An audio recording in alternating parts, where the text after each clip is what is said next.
Oh, we're live. We're live except Yay! everywhere except Twitch because they don't like our title. So let me. I don't. What's wrong with our title? Our title is fantastic. I think it's the second news. I'm just gonna say AR News for Twitch and see if they let us go live.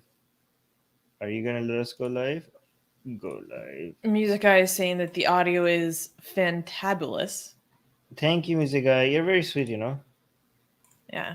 Thank you for always helping. And also Soha is saying that as well. Thank you, so.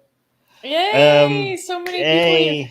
Hey, both funny. So first of We're gonna all, be welcome covering. to the news show, you guys. Yes. Make sure to like this stream, okay? Make sure to subscribe to the channel. And we have other exciting stuff like subscribing to our newspaper where you can get the sexiest blasphemous art the internet has to offer. We don't have newspaper. What did I say? You said newspaper. That's what I meant.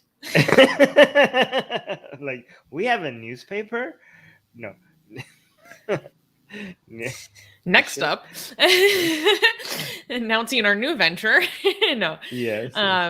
But yeah, please make sure to like the stream, you guys. It really helps. And, yes, guys, it doesn't. We're gonna be covering the news for you guys, for you lazy bastards who can't. We're basically okay. Going that's out, not how we encourage positive engagement. We're going out, and by we I mean Susie is going and she's collecting the news for you. She's reading them. She's researching them to make sure they're accurate. And she's coming here and she's explaining. We're going to go over 10 news items that is about atheism and religion, and you're going to hear our takes on it. So the least thing you could do to help us grow this channel is just to just hit the boop, just like that, boop, like the video. It just really helps us grow the channel. So just do it now, okay? Just go ahead and do that, okay? Thank you so much. Oh wait, is this about me? Thank you. Well, somebody. I think a lot of people want to compliment your look, Susanna, and they don't. They just feel shy because, I think people hold back when it comes to complimenting women because on their looks because they think it's misogynistic or something like that. It's so lame. Yeah. 90% of the time, I don't feel that way at all. Yeah, this is a problem with our community. They think they're being better by not saying stuff. I don't even think it's our community. I think this is something I experience frequently in life. Yeah, people hold back. Anyways, there we go. Fantastic. Thank you, Andrew. Andrew is saying Susanna is crazy pretty. True. Good. See, Andrew's good. All right. Can we clap for the first news? Yes. Although I'm going to be honest, you guys, this week it's not that much positivity and lightheartedness. But this first one, yeah.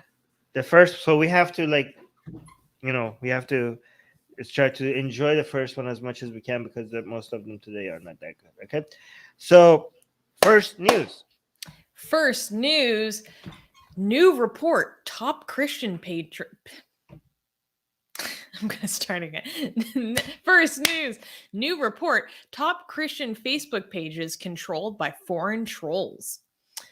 The MIT Technology Review obtained a leaked Facebook internal data research report from a former employee in 2019.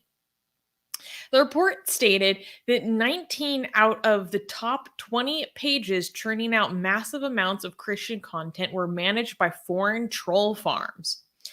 The separate pages creating different ranges of content were controlled by the same troll farms based in Kosovo and Macedonia.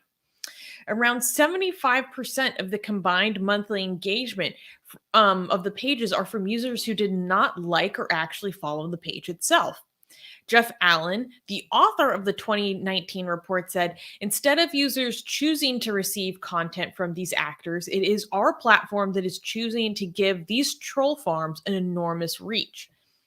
The only top Christian page that was not controlled by trolls was an anti-LGBT page called Guideposts. Facebook spokesperson Joe Osborne explained that they have already started investigating the results of this report. Wait, I don't get it. Why are these trolls making Christian Facebook pages? I might have messed up because I was looking at the live chat. What's the whole point?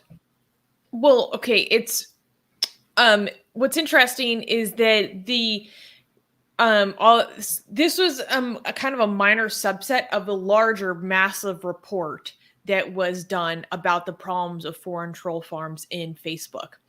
And this was an internal report then that was later leaked. And then MIT Review is publishing the findings of this report, right?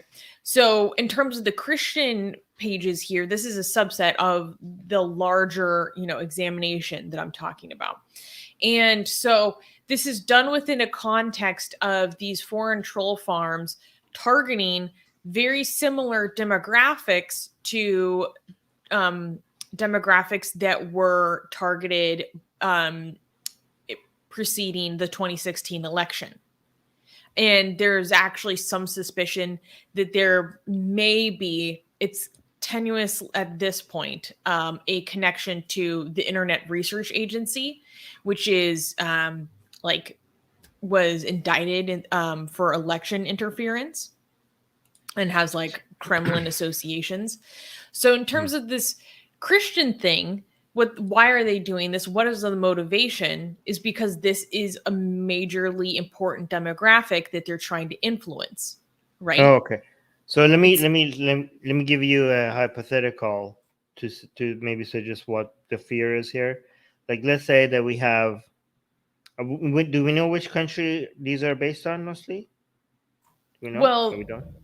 These troll farms are being based out of Kosovo and Macedonia. Okay. So could the concern be that they're making pages that are just posting pro-Christian memes, gaining a following, encouraging a lot of engagement, and then but then now they have a lot of followers, for example, in the United States and among the Christian community. And now, because of all these memes and all the engagement that they posted, if they want to sometimes post something that encourages people to think a certain way, or to create some tensions between different communities, or create conflict because of all these Christian pages that they have, the people behind themselves might not even care about Christian stuff. They're just creating these pages to gain an engaging following of Christians, maybe for example, based in the United States, where they now have access to them and could manipulate them to think or behave in a certain way. Is that what the concern? Is that a fair description of the concern?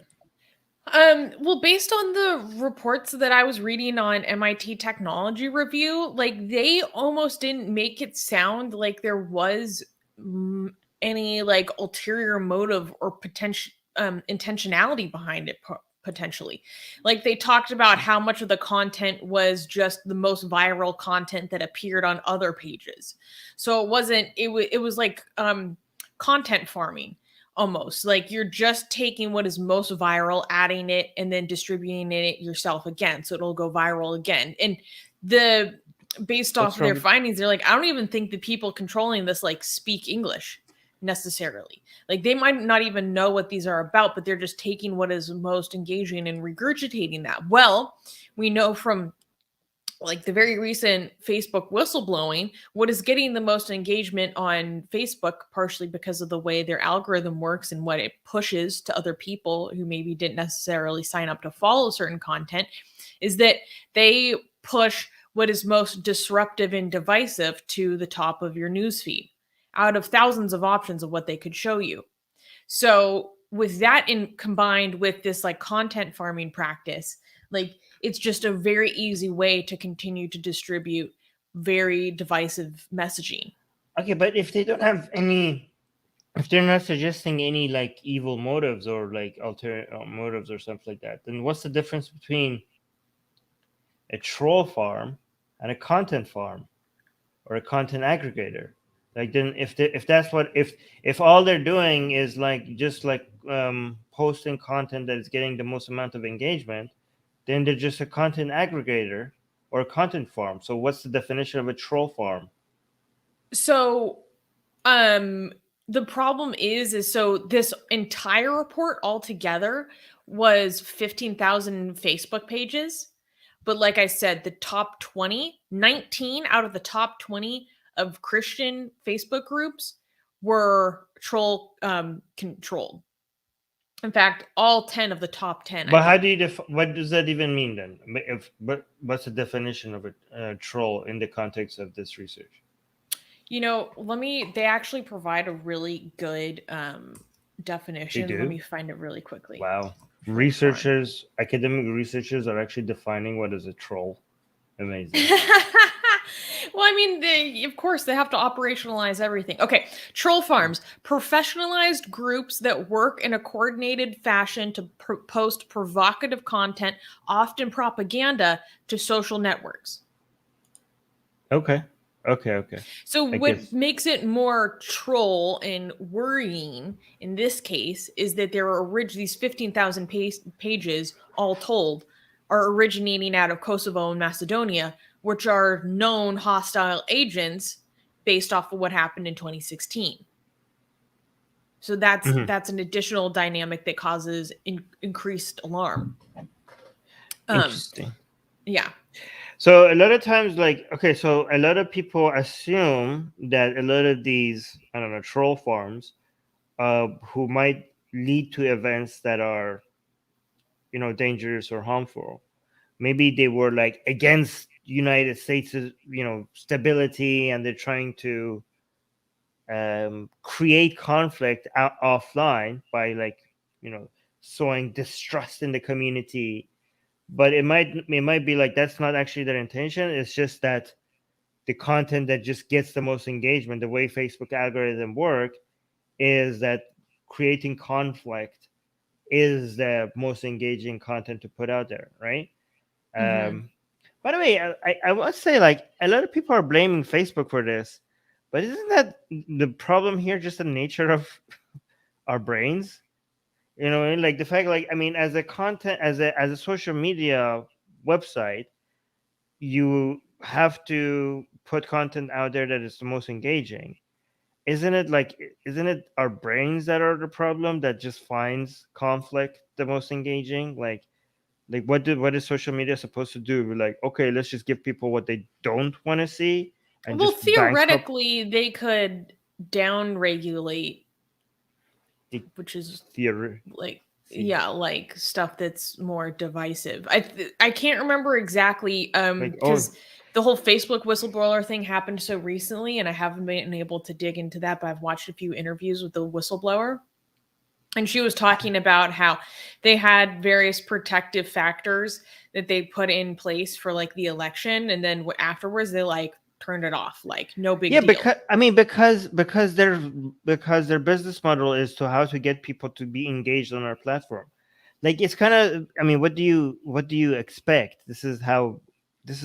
The fault is with us, I think. Mostly it's kind of like people think this is a new media issue. This is also with mainstream media. Like, people say, like, why is news always covering like conflict and bad news and war? Like, because if they didn't cover that, if they covered good news all the time, nobody would be watching and they would go bankrupt. Like, you are the problem is with the consumer and the viewer, not the platform. Like, imagine if you turned on all the mainstream news and they were like, hey, everything, like, things are great, like productivity is up, car accidents are dropping, this is good, like things are normal here, this area of this part of the world has enjoyed peace for the past 20 years. People were like, okay, let me go watch, like, I don't know, a movie or something. Like, but so, and they're going to go bankrupt. Like, the viewership is going to go down and they're not going to get any money for the ads, right? Yeah, like, people want to see if there's a war somewhere, people are going to be like, oh my God, I want to see that. What the hell is happening there? Right? If there's a plane crash, they want to see that. If the news is like this, we used to have a lot of plane crashes, and for 20 years, this has been constantly dropping. If that is the news, people are like, okay. So again, if you have the same issue, like, people think like this is a Facebook issue. No, this has every media issue. Like, this is the way our minds operate. As if you can until that's what we want to see, you're going to have this problem with any other media. Anyways, sorry, I changed the topic a bit here. It's really interesting. So if you combined all these troll pages and then compared them, if you combine them all and compared them to the non-authentic pages, then these collectively combined page would form the largest Christian American page on Facebook, with a 20-time larger audience than the next largest, like 20 times larger than that of an authentic page, reaching Wow. 75 million US users monthly, 95% of whom had never followed any of these pages. Amazing. Well, I can see why, because the authentic Christian pages, they have like a ideological agenda, and they're like, we're gonna put content out there that we believe in. But I guess the troll farms, they're like constantly evaluating what memes or content they put out there that would get the highest engagement, and they keep reducing the ones that is getting lower engagement, and they keep reposting the ones or posting the kind of content that's getting negative. Obviously they're going to grow faster than the authentic Christian pages, right? Yeah. If that's the And strategy. they also had the largest African American page on Facebook. So that's what was really interesting with this report, is that the two demographics that were targeted were Christians and African Americans. So on one hand, like 19 out of 20 of the top Christian Facebook pages were controlled by foreign trolls. And then it was, where was it? 1, 2, 3, 4, 5. Like, look at this Navid guy. 10 out of the top 15 of the Yeah. African American pages were controlled by trolls. It's so funny. Navid thinks we're being hateful to foreigners by saying foreign trolls, as if we're suggesting that being foreign and being a troll goes hand in hand. Navid, you're so pathetically naive. If that's what you're suggesting, I guess I have to be more skeptical. I mean, I don't know how else to describe they're foreign, a professional troll form that is from outside of the country being targeted. Okay, Navid, if it's the fact is that they're creating content for another country that they're not in, okay, so that makes them foreign. Okay, it would be the same if it was another country. For example, if there were content farms in the United States that was targeting Egypt, okay, and they were, we would be they were using the same tactics, then they would be foreign trolls, because even though they're in the United States, they wouldn't be in Egypt. They're creating a content for Egypt consumptions outside of Egypt with this troll tactics. They would be foreign trolls. Foreign doesn't mean not Americans, okay? Foreign is in relationship to the content, the country that the content is being made for. We don't have to explain. No, it's so funny, because people are so American centric that they think foreign is just like a slang for non-American, because they can't see, they're so focused on their own country that they can't see that you are also a foreigner for other people. Anyways, can we clap for the next news? Oh, hell no. No? Okay. Wait, did you want to add anything else before we go to the next news? No. No, okay. Next news. Next news. Muslim beheaded for interfaith romance. Hindu-Nationalists suspected. On September 27th, Arbaz Mullah, a 24-year-old Indian Muslim man, went missing. The next day, he was found headless on a railway track in the Belgavi district of Karnataka, India. Mullah was in a romantic relationship with a Hindu girl. The idea of love jihad is a conspiracy popular among right-wing nationalists, Hindu-Nationalists, or Hindufa, that accuses Muslim men of tricking Hindu women into falling in love with them to eventually force them to convert to Islam. Mullah's mother said that her son had been threatened on multiple occasions by members of a local Hindufa organization. The autopsy revealed that Mullah's manner of death was a homicide. Allegedly, the local Hindufa group summoned Mullah to the city to settle their issues once and for all, and a fight broke out that resulted in Mullah's murder. His mother strongly suspected that the father of the girl he was in a relationship with was involved. The police have detained members of the girl's family for questioning. Thus far, police have not officially charged anyone for Mullah's murder. So let's be careful here, right? This is so far it says suspected, right? So far it says suspected. But we need to follow this news to see what happens. Is this if this is true, if this news is true, is this the first like beheading when it comes to accusations of love jihad? Oh, I have no idea if it would be the first. I can't claim Because that. Ghost Bunny keeps also points out in the live chat, we do get like a lot of Hindus telling us that every time we criticize Hinduism and Hindutva, we do get this line like, well, at least there's no behead. I don't want to say at least we don't behead people, because if we say like, well, no, you do, because that would be a collective. We don't want to generalize and hold all Hindu or even Hindutva responsible for a crime like this, obviously. But if the suggestion is that Islam leads to beheading and Hinduism doesn't, well, that claim would go out the window if this is it, if this just happened. But what are your thoughts on? By the way, I'm glad that you, Susanna, uses the opportunity every time to mention how ridiculous of a conspiracy theory this whole love jihad is, right? Like people, we in India we have Muslim men and Hindu women genuinely falling in love with each other and wanting to be with each other, and the accusation is that these Muslims are stealing our women, and this is kind of a way for Muslims in India to do demographic engineering and bring more people to the ummah, to the Islamic community, to grow Islam in India, and they see this as a threat, as stealing our women, and they call it love jihad, like spreading Islam through love, and they're against it. And sometimes the consequences is like something like this, right? um it's we have covered this many times.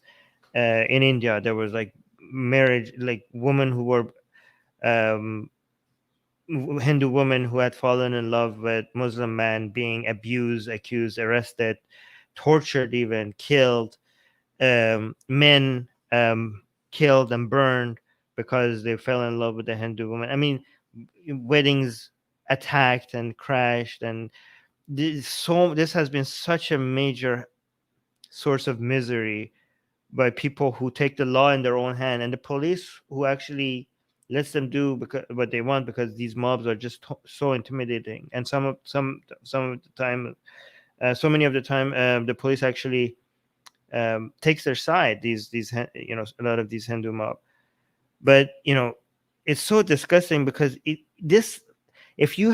this was fiction, people would think that the side that is like against love is just too evil to be believable for a fiction.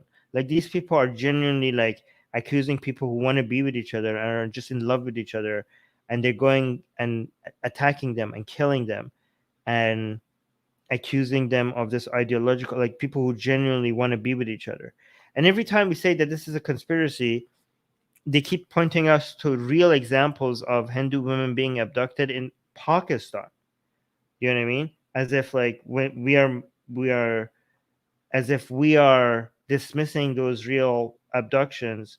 But the ones that they attack are people who genuinely want to be with each other, right? And the women say like, no, I'm in love with this person, I'm married to this person, I want to be with this person.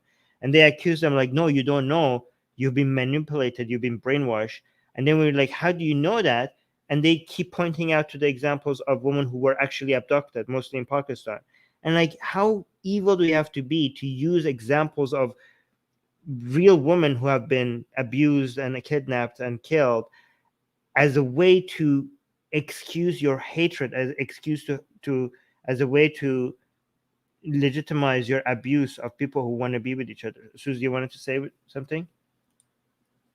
Well, you said it's important in terms of like who's suspected to follow the story. So the update from when we published this story is that now the parents of the girl have been arrested and members of a local right-wing outfit or group have actually been arrested by the police. And it was according to the Indian Express that the police were themselves explicitly saying, we're suspecting this right-wing Hindu group. Like, Yeah. the mother was saying that as well, but it wasn't just the victim's mother. It was also the police speaking to the press saying, like, these are who we highly suspect. In fact, an article that was just released yesterday and updated today from the Indian Express is saying that there is actually suspicion that the parents may have hired this right-wing group to go take Wow. out this man. And it's really sad because the victim's mother speaking to press kind of paints a fuller picture of what happened preceding this.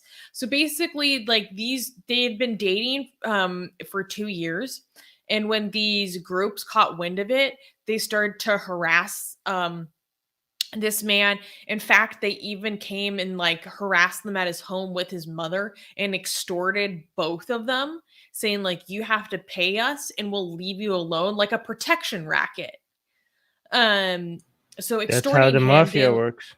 they pay them off. And then, like I said earlier, there was the exact details aren't exactly clear, but they had some sort of negotiation where they're like, okay, like, you come to this city, we'll work it out. And basically, based on the reporting at this point, it seems like entrapment in some form. Maybe it wasn't originally, I don't know, but it resulted in him being killed. Yeah. Again, everybody's saying suspected, so this might change. We should, Susanna, I think we should follow this up if we get any more updates on Yeah, this. this was a huge deal. This was a really big news in India. I had so many people sending me this story. Not only because it's just a really big story, the nature of it itself is horrific. Like, the details of what was going on with his remains are horrible.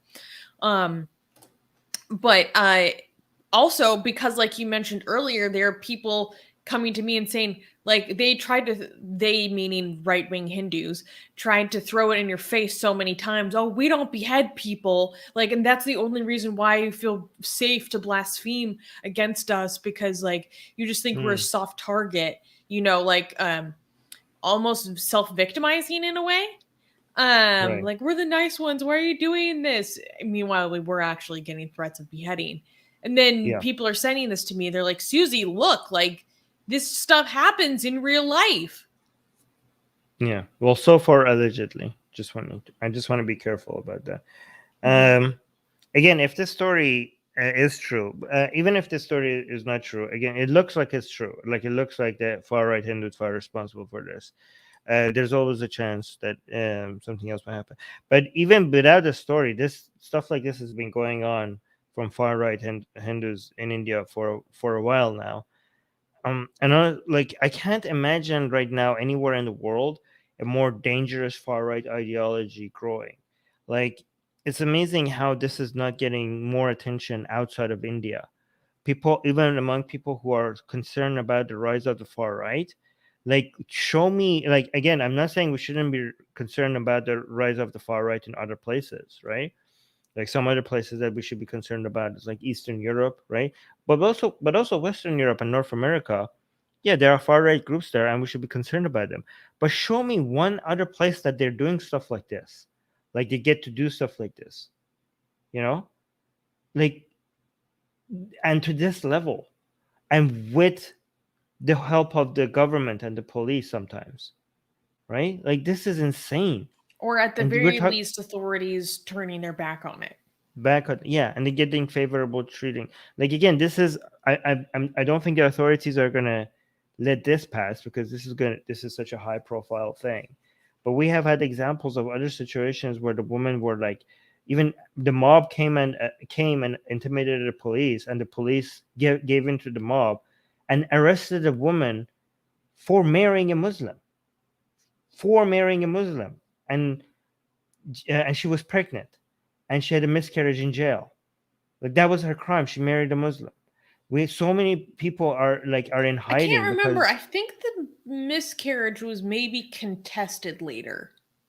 okay, all right, That was a big story. I feel like there was some detail about that changed, but I know exactly what you're talking about. yeah. So we don't know about that. But then, but the part that she went to jail while pregnant, that part is still true, right? We don't know if she On got had the completely miscarriage. baseless things because it was after if I'm remembering correctly, it was after the anti-love jihad or anti-forced conversion bill passed, and they were harassing her because she had married a Muslim before that law went into effect. So they were harassing her and trying to penalize her retroactively for marrying a Muslim without all these additional hoops that are unconstitutional, actually, to get the marriage for an interfaith marriage. And yeah, just trying to retroactively punish her for a law that wasn't even in effect at the time of her marriage. Yeah. Crazy. By the way, guys, when if anybody tells you that anti-Muslim bigotry is not a thing, just remind it is such a big thing, especially in China and India, in the two largest countries. Like anti-Muslim bigotry is huge in the two largest countries in the world, in China and India, right? And again, these people are so this conspiracy about like love jihad is such a big deal in India. Like even when there's TV ads of showing like a Hindu woman and a Muslim man, people lose their minds because they think that the country is going to be taken over They by go Muslims, threaten the right? lives of like random people who work at the brick and mortar version of that store Yeah, or the yeah, headquarters. They and broke into the headquarters of like that jewelry company.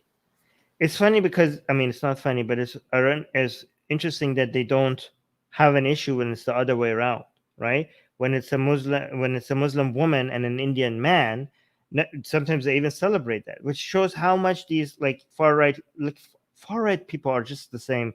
They see Muslim women as property because it's not about to them. It's not about Hindus shouldn't be with Muslims. It's like it's our woman that you can't be taking because we own them. But if it's a Hindu man and it's marrying a Muslim woman, they don't have an issue with that because you're taking one of them. This is like it's so obvious how they see marrying a woman as owning them, as like you taking away. If you take one of theirs, that's fine. If they take one of you, that's a crime. And also, this whole it's very interesting that the accusation of this like demographic engineering through love jihad is made by the people who are actually participating in demographic engineering, like actively trying to like make Kashmir Hindu by moving people there, and like trying to change the balances and the percentages of Hindu versus Muslim ratio by different immigration policies, making your own citizens of your country wonder if they're actually citizens because of their religion, and like opening the door to Hindus to come in. Just like it's amazing, like the scale of the demographic engineering that they're doing, like in daylight, like that everybody could see, is so much. And they're like, oh, these people are like trying to change the entire population of India is Muslim by going out and marrying Muslim women. Like, are you serious? Do you know how math works? Do you know how numbers work? Like, even if that was their plan, do you think that plan would be successful? Like, oh yeah, let's go and have pick up women as a way to change the Individually. individually as a way to change the demographics of India, like of all countries with that big of a population. Like, oh yeah, that's gonna work. Amazing. These people. All right. No, you're not. You're not, guys. You guys are such like you're not invisible. God damn it. Anyways, anything in the live chat that you want to highlight?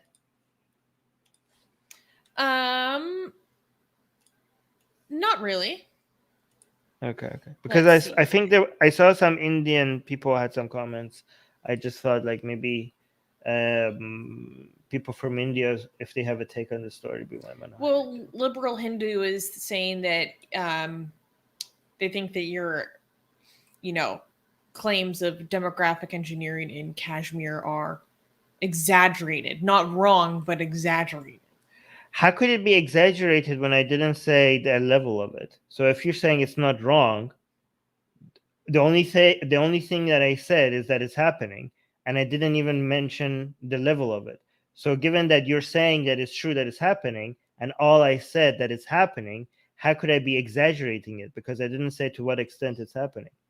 If I didn't give you the level of it, how could I be exaggerating it? And you're acknowledging that it's happening. I don't know how that works. You're not wrong. Okay. All right. And unfortunately, we cannot clap for the next news. The next news. Okay, next news. Okay, next news.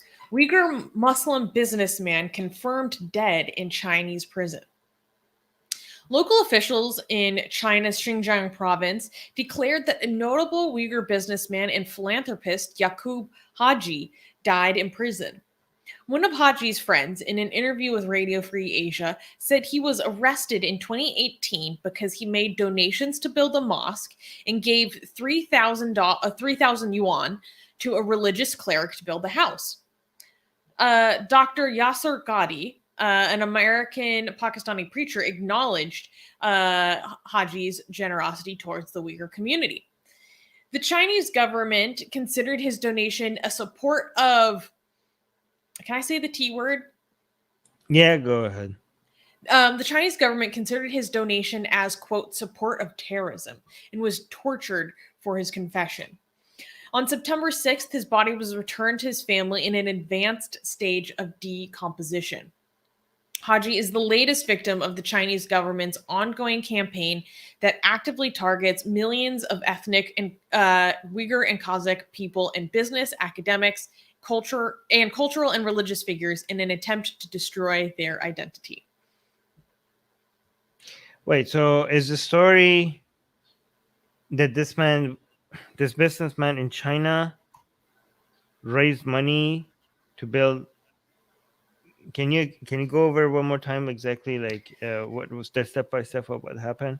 So he was like known for being like a successful businessman and a philanthropist, and there was a cleric who needed housing, and so he agreed to pay for this religious cleric's house, and he also gave money to build the mosque, and the government considered his donation a support for terrorism and arrested him. And he was tortured and killed? Yeah. According to reports from Radio Free Asia, he was tortured for confession. And then, is the Chinese government not even denying it? And is the Chinese government not even denying? They said that he died from an advanced fever. Oh my god. Okay. But they returned the body in a state where his legs were already decomposing. That's what fever does to your legs, apparently. Okay. Go on. And there were police officers that were interviewed by Radio Free Asia that said that he confirmed that he did die in prison from torture. And when they returned the body to the family, they had to rush a burial, and the authorities told them to not have a big service. They're like, you can't have a big service. Just get this over quickly. And did the Chinese government explain why building the mosque was such a big issue that he even needed to be arrested? Why are they saying that this was in support of terrorism? I haven't found that reported in English-speaking media yet. Okay. All right.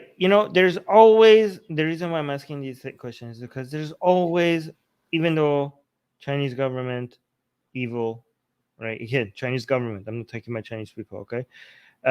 And this is likely, I just always want to be there's a 0.5% chance that, because I'm just trying to be careful, because we always have to be somewhat skeptical. It might come out one day that no, this money was actually going to some radical groups, and it made sense for him to be arrested. Okay, there's always that chance. Okay, but not likely. Okay, not given what we know about what is what excuses the Chinese government uses for putting Muslims in, concentration camps, and the fact that we know we have so many reports consistently showing about the use of torture in China on Muslims, and the people who even were involved in the torture are now even coming and saying that we know for a fact that the people we were torturing were not involved in any radical activities or terrorist activities. Like we know that was the case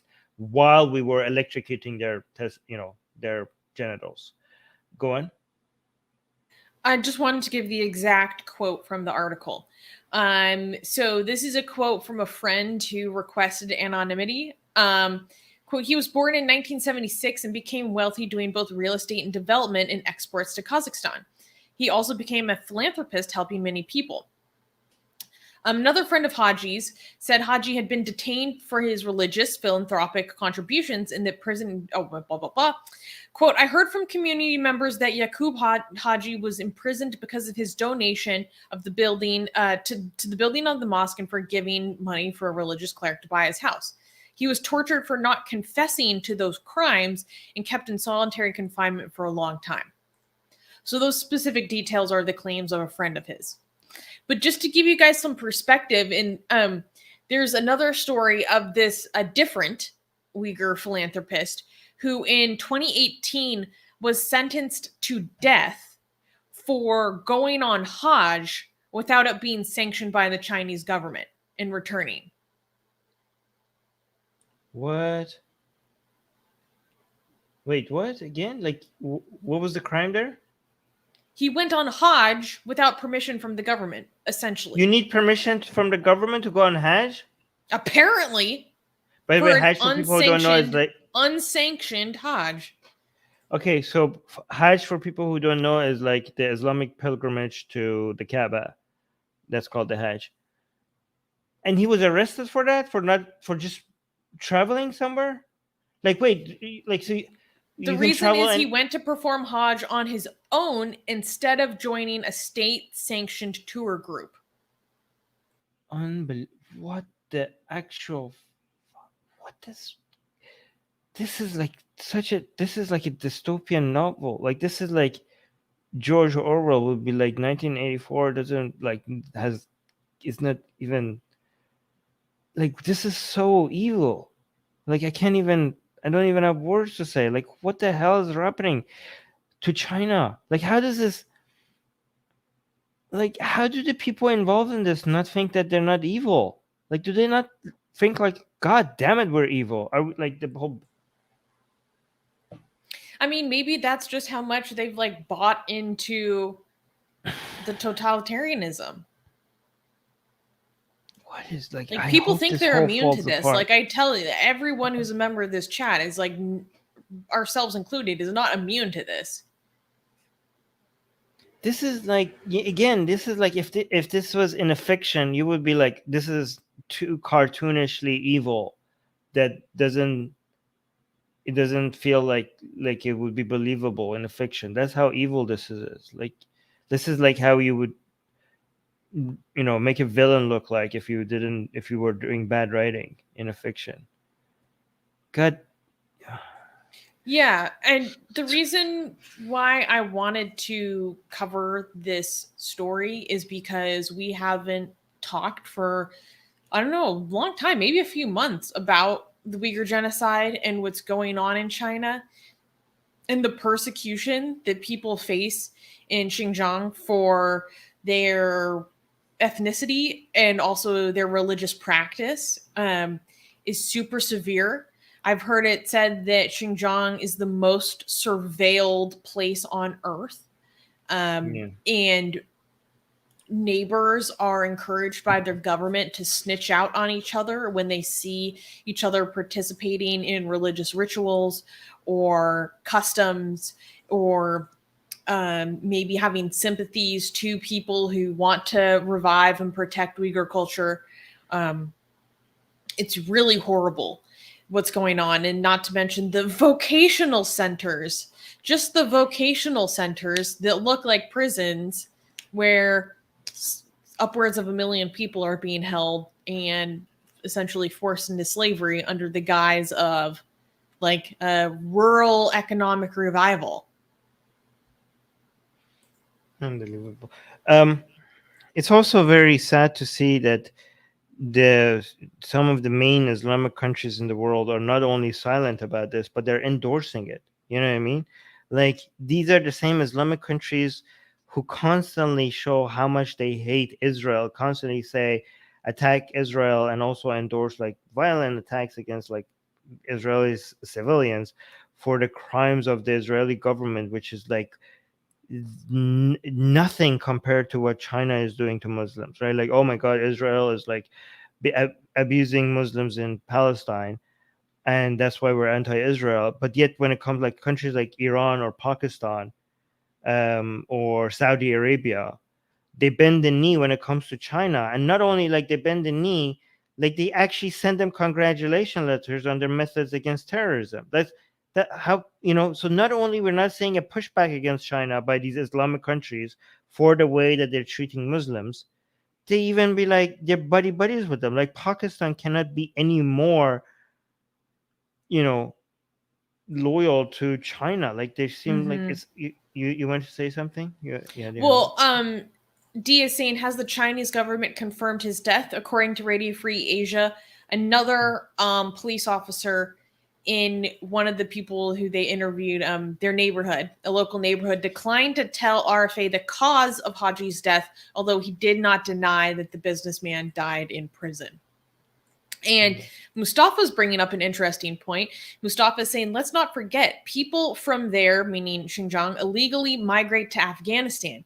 Even till now, they think, yup, this is better. And this is interesting because since Afghanistan fell to the Taliban and Taliban has gotten so buddy-buddy with China, there have been reports of Uyghurs questioning if they are even safe in Afghanistan from China. From China. They're not worried about Taliban. They're worried about China reaching them there. Also, here's another thing. This is going to lead into a big self-fulfilling prophecy. Okay. So China is abusing innocence for the accusation of them being radical terrorists. But what they're doing is going to actually create radical terrorists. I mean, I know there are some already, but it's going to increase them. This is like, and again, this is not because China's miscalculation. China was like, oh my God, now you're going to have radical terrorists while trying to get rid of the radical terrorists. No, China is not. China would benefit from the creation of these radical terrorist groups because they would want to point at something for as an excuse for all the authoritarian police state that they're creating. You know what I mean?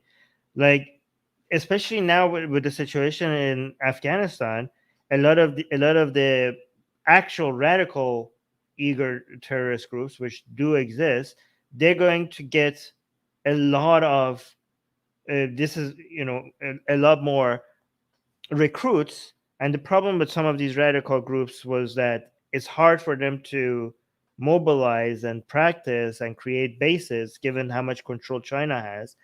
But if Afghanistan itself like falls apart and becomes a failed state, it will provide a place for Uyghur Muslims to go and join maybe groups like ISIS-K, and then use that as a base to attack China. Right? Again, it might happen. I don't know if it will. Right? But it's totally a self-fulfilling prophecy because it was an ISIS affiliated group that did some radical attacks in Xinjiang that resulted in hundreds of deaths, which spurned this entire, helped spurn this entire deal because China needs that area to be as secure as possible, and partially in regards to their Belt and Road Initiative. They need these trade routes to be secure and safe. And so they're using these horrific, tragic events that happened as justification to surveil and detain millions of people. Yeah. Again, I think like when eventually there is an attack on China because of, you know, this is, a lot of people might think like, oh no, China is in trouble right now. I think it's going to be like, this is exactly what we need to double down. Like, this is a Chinese government would be like, We're going to tell the once that attack happens, we're going to be like, see, this is what we're dealing with. This is why we do what we do. And we're going to be like, motherfuckers, this is what you created. So don't, when that eventually happens, don't fall for it.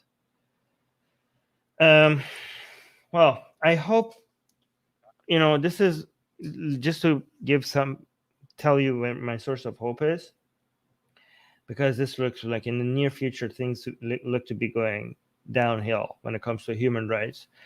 As China and India become, tomorrow's superpowers, it seems like all the criticism that we have for United States when it comes to them violating human rights, and they do, and we do constantly highlight them. And United States is a chief violator of human rights, and we have many examples of that.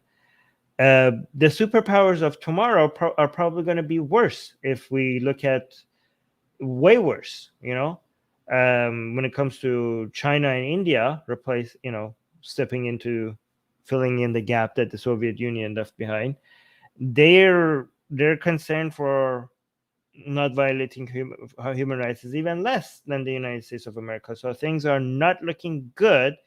However, I do think that if there is any concern for human rights in North American and Western European countries, is because of the power of the people relative to the power of their governments. It's not because governments are just wake up and decide that they all of a sudden care about human rights. It's the pressure that the people are able to exert on their governments. And because in these countries, the balance of power is a little bit more favorable to the people, that pressure is felt by the government and they have to give into it, right? And what I'm hoping is that as the GDP per capita, not the total GDP, but GDP per capita in countries like India and China grows, the relative power of individuals relative to the government in the next 50 years will slowly shift the balance a little bit towards the people. And I hope that the studies that show that, democracy and human rights is a function of the economic and political power of people is correct. Because a lot of people are like, oh, why didn't democracy flourish in China even after so much? Or Afghanistan. No, not Afghanistan. In China specifically, for people who are responding to the suggestion that economic development will bring human rights and democracy, right? So in China, we saw so much economic growth, and people are saying, well, that didn't happen. Well, because it's not about GDP growth, it's about GDP per capita growth. Like the level of income of individuals in China is still dramatically low, even though China's economy has grown. The share per person is still very low compared to North American and Western European countries. So once the GDP per capita grows to the levels of North American and Western European countries, I hope at that point we're going to see a shift of culture and policy towards being a bit more concerned about these values. So we'll see. That's the room for hope and optimism that I'm leaving there for the future of China and India. Hey, we need it. I appreciate it. Yeah. Just admit you're a simp for American hegemony and move on, Armin. Yeah. I mean, if the alternative is this, then yeah. If the alternative is then yeah, I am actually. Proudly so. Okay. Liberal Hindu saying actually China is better in everything apart from this anti-Uyghur things. No, actually China just is empirically worse. That's not true.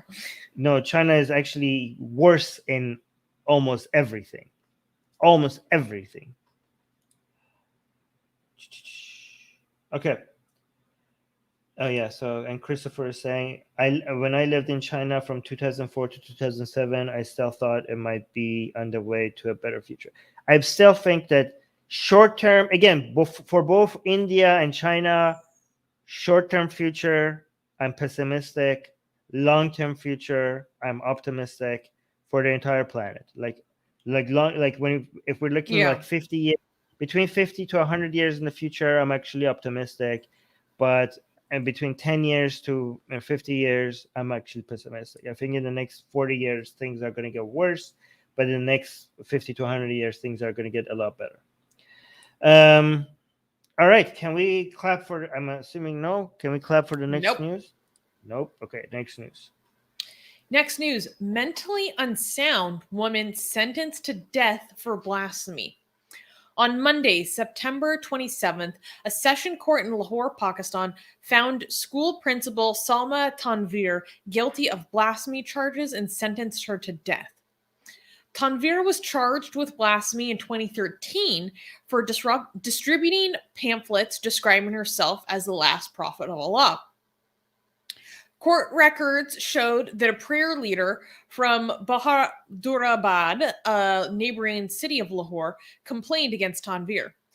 Previously, the Punjab Institute of Mental Health diagnosed Tanvir with schizoaffective disorder. Tanvir's lawyer argued that his client is an unsound-minded person, which led to the suspension of her trial in 2015.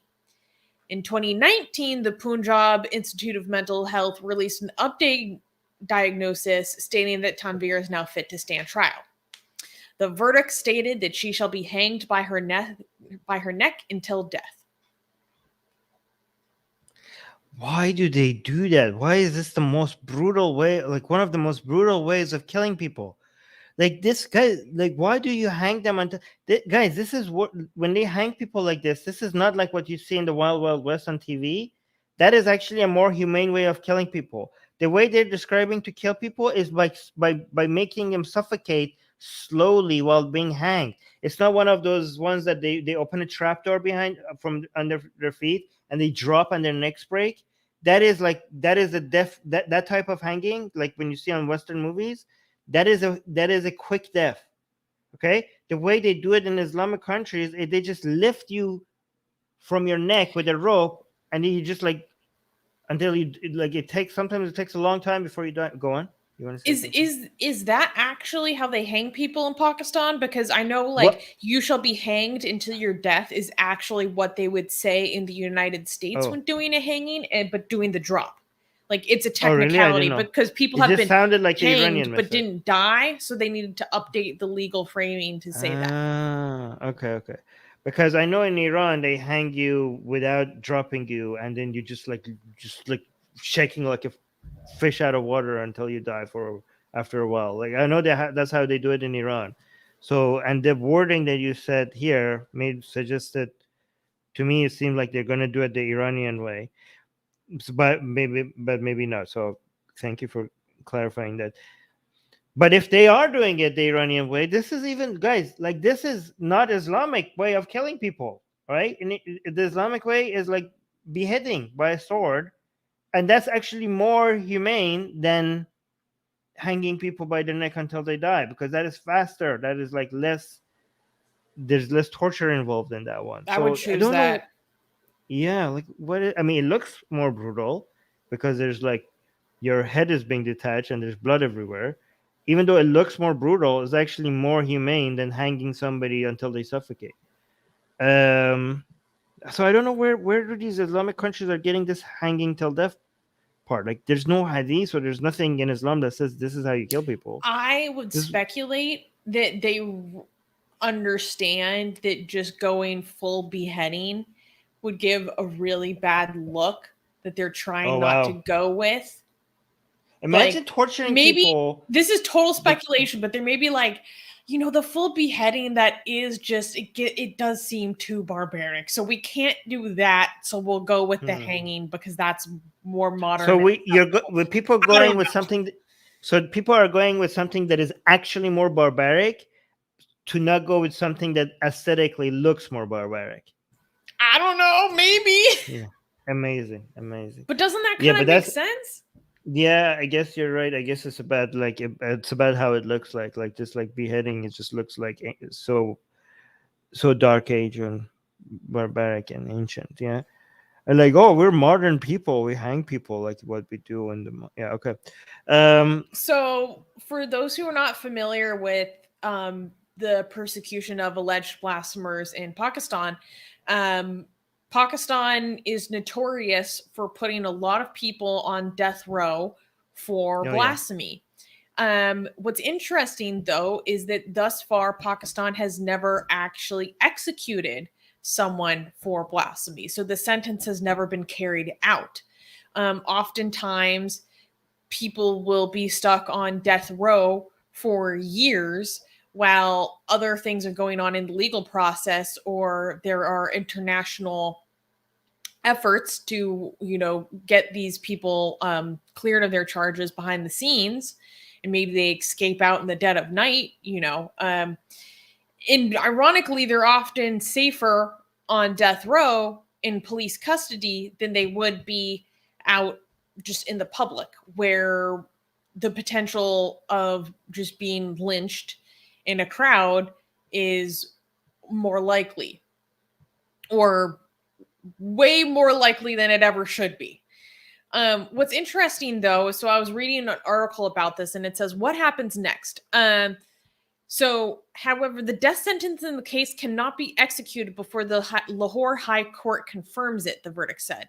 The court has informed Tanvir that she can file an appeal excuse me, Bless you. against the verdict before the High Court within 7 days. So theoretically, she can appeal. I'm not holding my breath that the sentence will be appealed.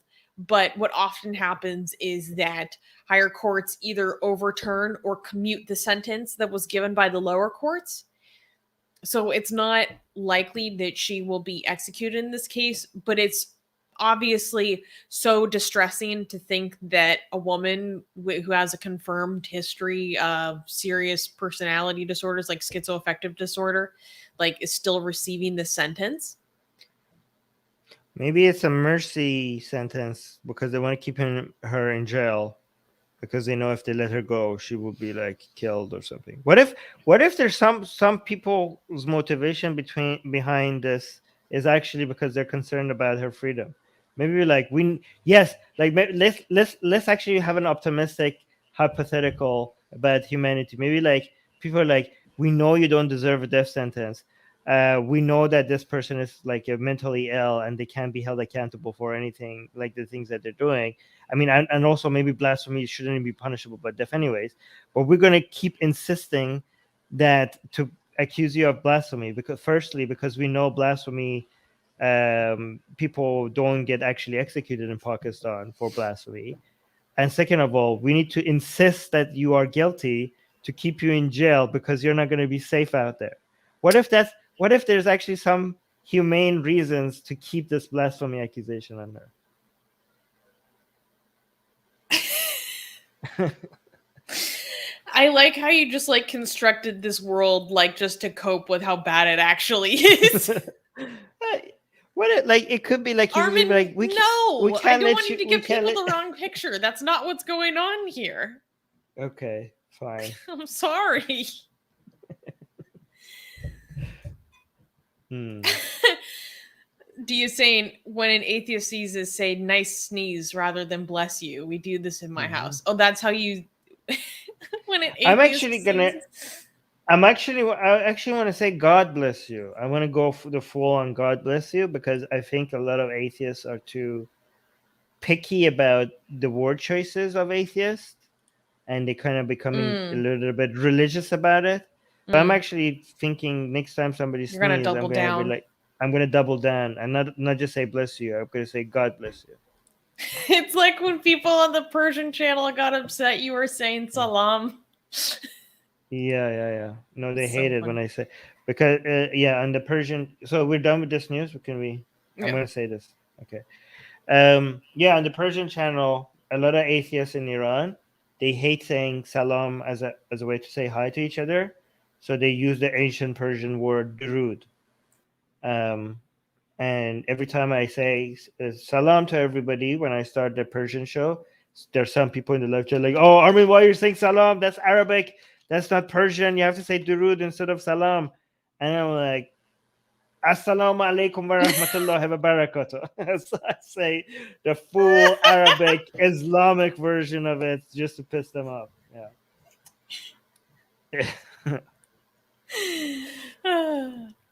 Did you say bless you?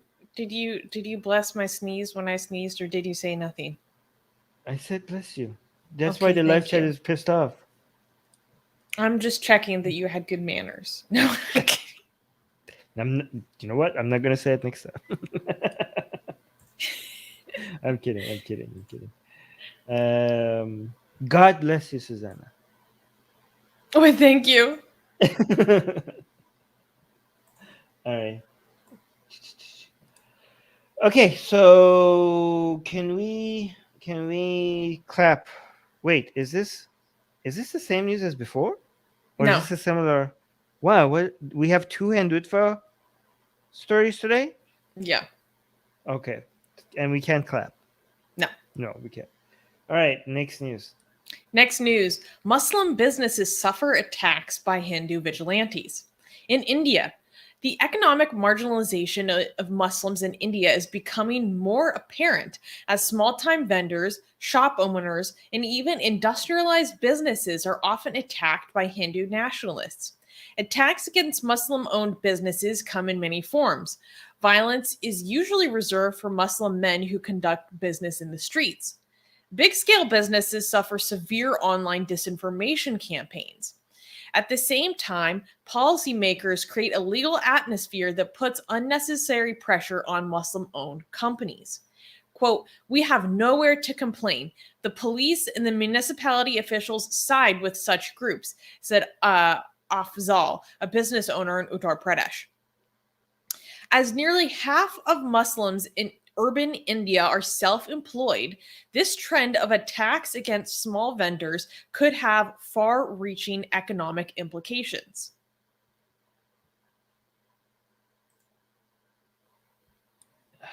These people are just giving the saffron color a bad rap. Every time I see the saffron cover in the cover, I'm like, oh You know it's no, going to not be again. some shit. It's kind of like, oh no, what is it gonna be? What are they doing? What is Hindus for doing this time? Like this is gonna turn into a color of fear in India. Like every time you see It men already with these is. Are color, you kidding me? yeah, like you, Especially on Valentine's Day, like when couples see men walking around with like a saffron sash, like they're like, it's Bajrang Dal. Like, I got to get the F out of here. They're going to beat us up. yeah. I wonder if Muslim children's nightmares are filled with the men with saffron color flags, and like you see the people with these colors coming from the corner in the street, and you're like, oh my god, we're like, what the hell? Just run. I bet you like they would like to know that this color brings fear into people's hearts. You know how Yeah. like some like Muslim radicals they like the idea of saying Allah Akbar brings fear to the heart of their enemies. They're like, look how powerful we are. That just mentioning the name of Allah just make our enemies tremble, right? And I think like a lot of these Hindus want to have the same effect on on their Muslim population. They They want probably to feel that be same way about saying Jai Shri Ram. yes, which is the Hindu version of Allah Akbar.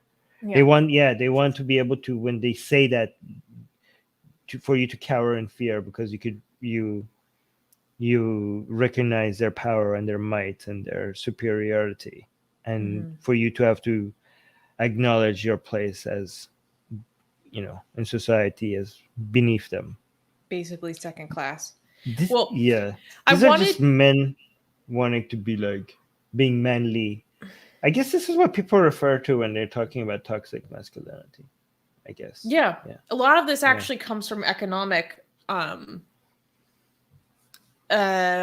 insecurity and essentially being unemployed and not having anything better to do, and also needing something to make you feel like purposeful, like a strong member of your community.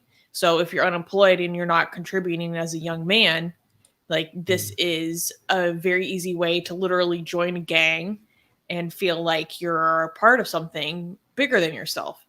But I Yeah. wanted to give some examples of what I'm talking about when I'm saying, like, oh, these Muslim businesses are being targeted, not be so generalized about it. So, for example, on September 23rd, two Muslim men in Mathura, a temple town in Uttar Pradesh, were badly beaten for carrying meat. Earlier that month, the government decided to make a large part of the city alcohol and meat free. About a month ago, an indoor city of Madhya Pradesh, also governed by the BJP, a Muslim bangle seller, meaning like the bracelets, Tasleen Ali was beaten up because of selling his wares in a Hindu locality, allegedly under an assumed Hindu name. So basically, what they mean is like you're in a Hindu neighborhood selling bangles, and the name of your business is a Hindu name, and we're gonna beat you up for fooling people into thinking you're Hindu. Like that's the thinking and motivation. Wow. And this happens to restaurants very often. Restaurants will maybe have a name that sounds Hindu, but they're Muslim owned, and they will go and force the business to change their name so that people aren't tricked into thinking they're supporting Hindus. This is also even it becomes so abstracted that there's been instances of like a restaurant will have a dish that's Muslim owned, and the dish is like named after a goddess, and gangs will show up to like force them to change it, intimidate them. Another example. In India, you can't have Hindu names for your restaurant in India because of your identity. Like you can't name your business something Hindu. You're in India. Like, god damn it. Like, yeah, you go and check your religious background before to decide what names you can use for your business. Well, because again, it kind of plays into like a love jihad mentality, right? It's like these sneaky Muslims, they trick you into thinking that they're friends with you, into thinking that they're one of you, and they're not. This is an insidious plan. Like YouTube, I'm not saying this, okay? Yes. This is me trying to capture the attitude of other people. Okay. Another example is that in Unsound city in the same state of Madhya Pradesh, a Muslim scrap dealer was forced to shout Jai Shri Ram, which means victory to Lord Ram, a war cry used by Hindu supremacist groups. An owner of a horse carriage in Lucknow was forced to chant D to Pakistan. I'm going to let you fill in the blank there because I can't say that on YouTube. Forced to chant just D spell to it. DEATH to Pakistan on the basis of a fake claim that he had hoisted a Pakistani flag on his carriage.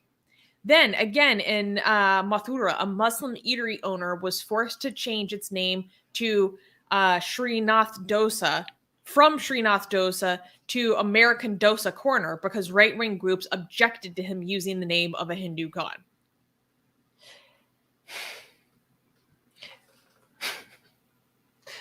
Oh god.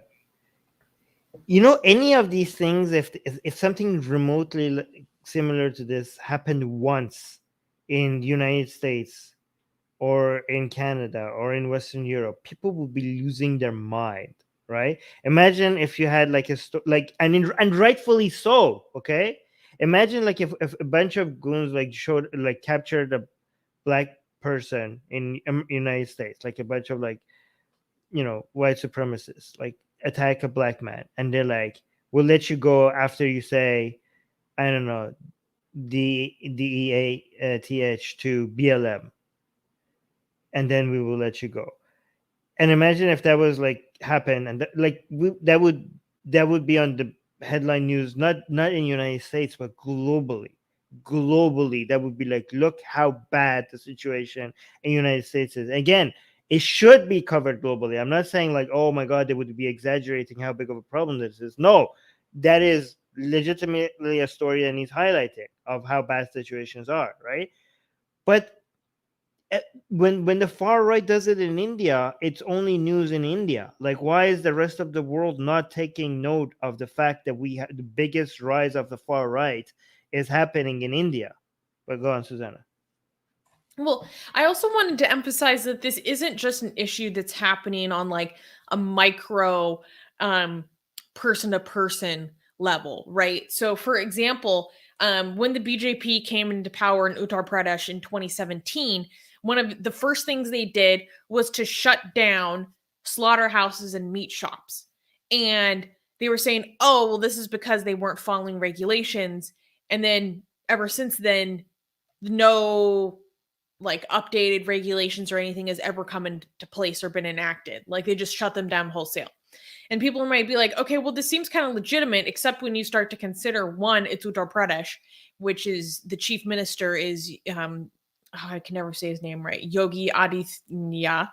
And he has said some of the most vitriolic stuff about Muslims I've ever heard. And that's a large part of his public campaign and like persona and rallying cry in many ways. And also when you consider that historically, it's most often Muslims who are the owners of slaughterhouses and meat shops, which makes sense.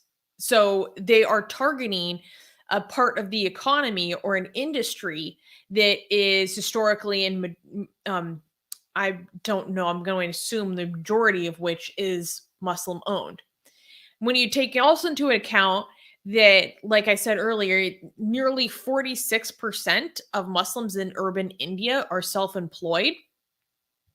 So when the businesses are being targeted on the front of the state, even regulating what you can and cannot do, but then in terms of trying to intimidate and terrify these small vendors into saying you can't go into you can't go into Hindu neighborhoods basically to go sell your wares.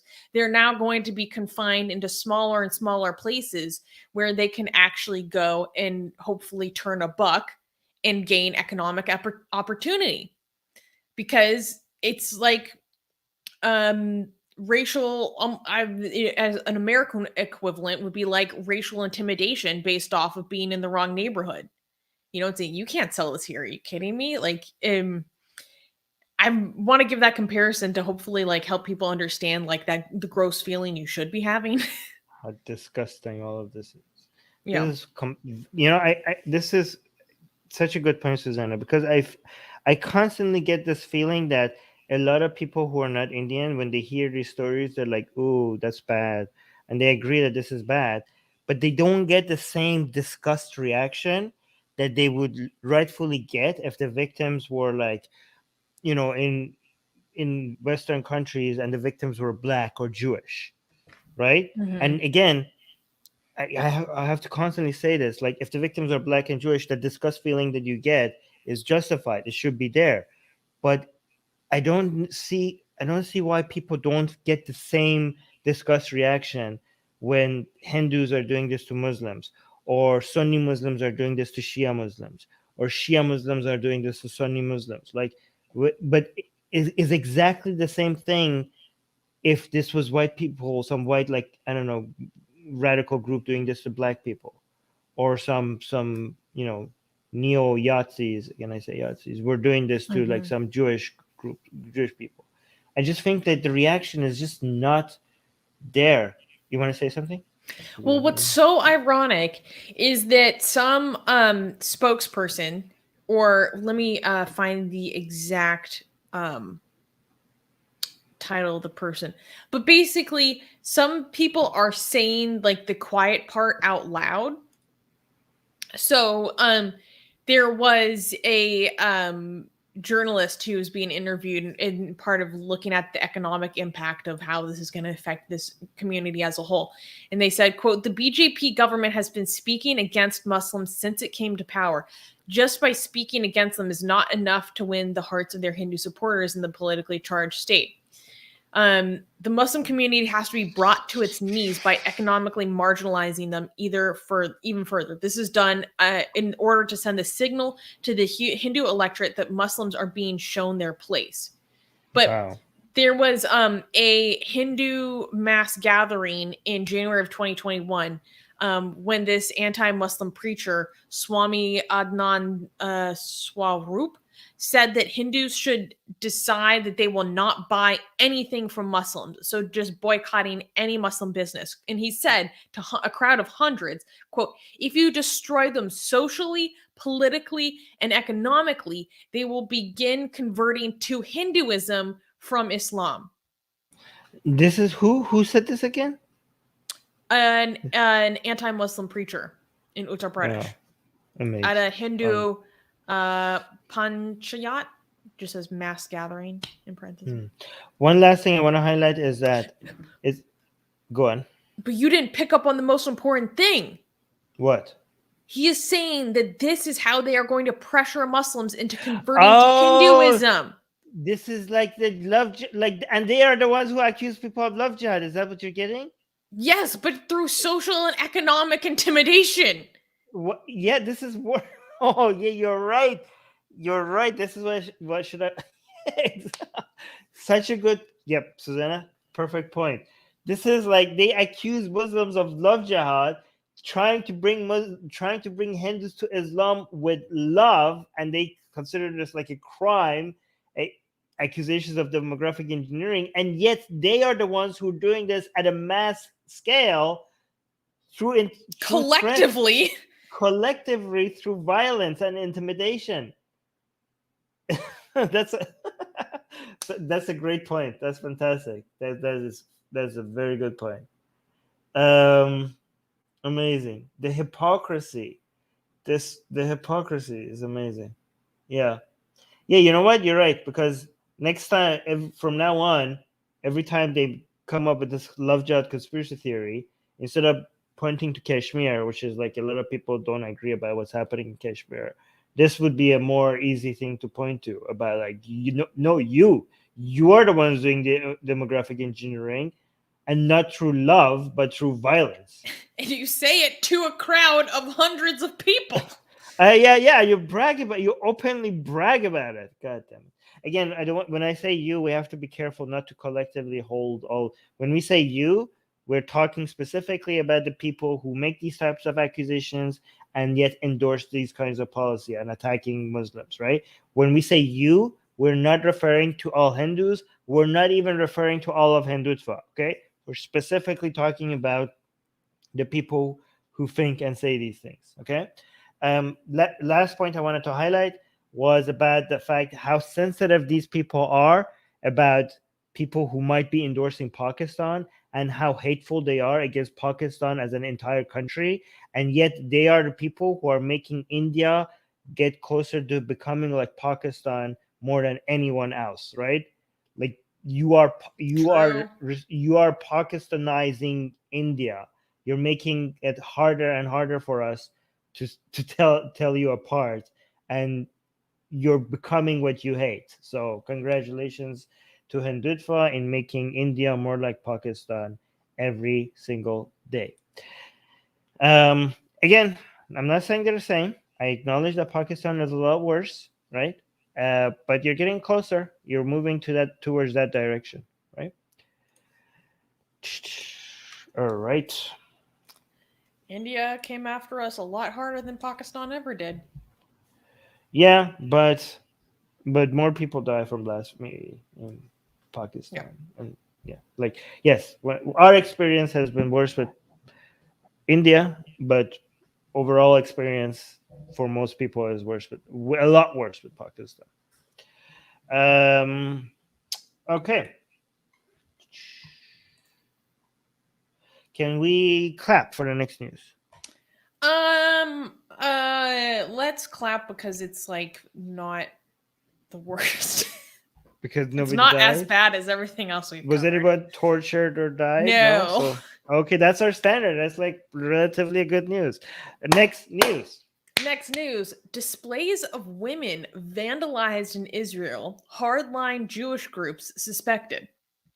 For more than 2 years, starting in 2019, the Lanka Project's 250 plus artists have been working on photographing and commemorating the last remaining survivors of the Big H, which, as I will refer to it, which is the really horrible thing that happened to the Jewish people in World War II. We all know what I'm talking about now when I say the Big H, okay?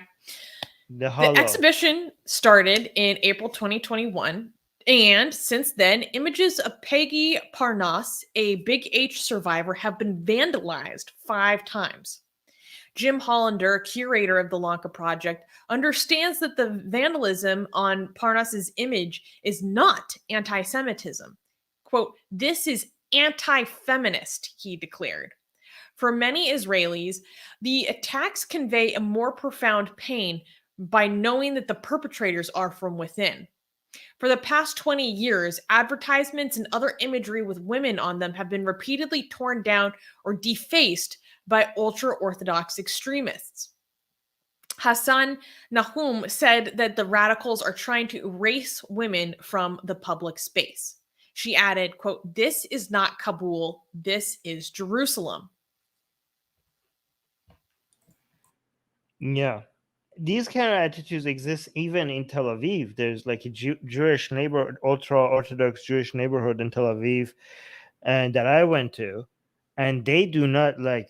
When we went there, there was a woman with us, and they are not happy with if a woman is not wearing. It's like it looks very very. I get a taste of Islam when I go there. It's like very aggressively anti-woman. And actually they had some posters there, and the person who was with us was translating the posters, and one of the posters was blaming a recent accident that some people died, car accident, on women wearing, not being decent, like that people died because women in our neighborhood are not following, you know. Yeah.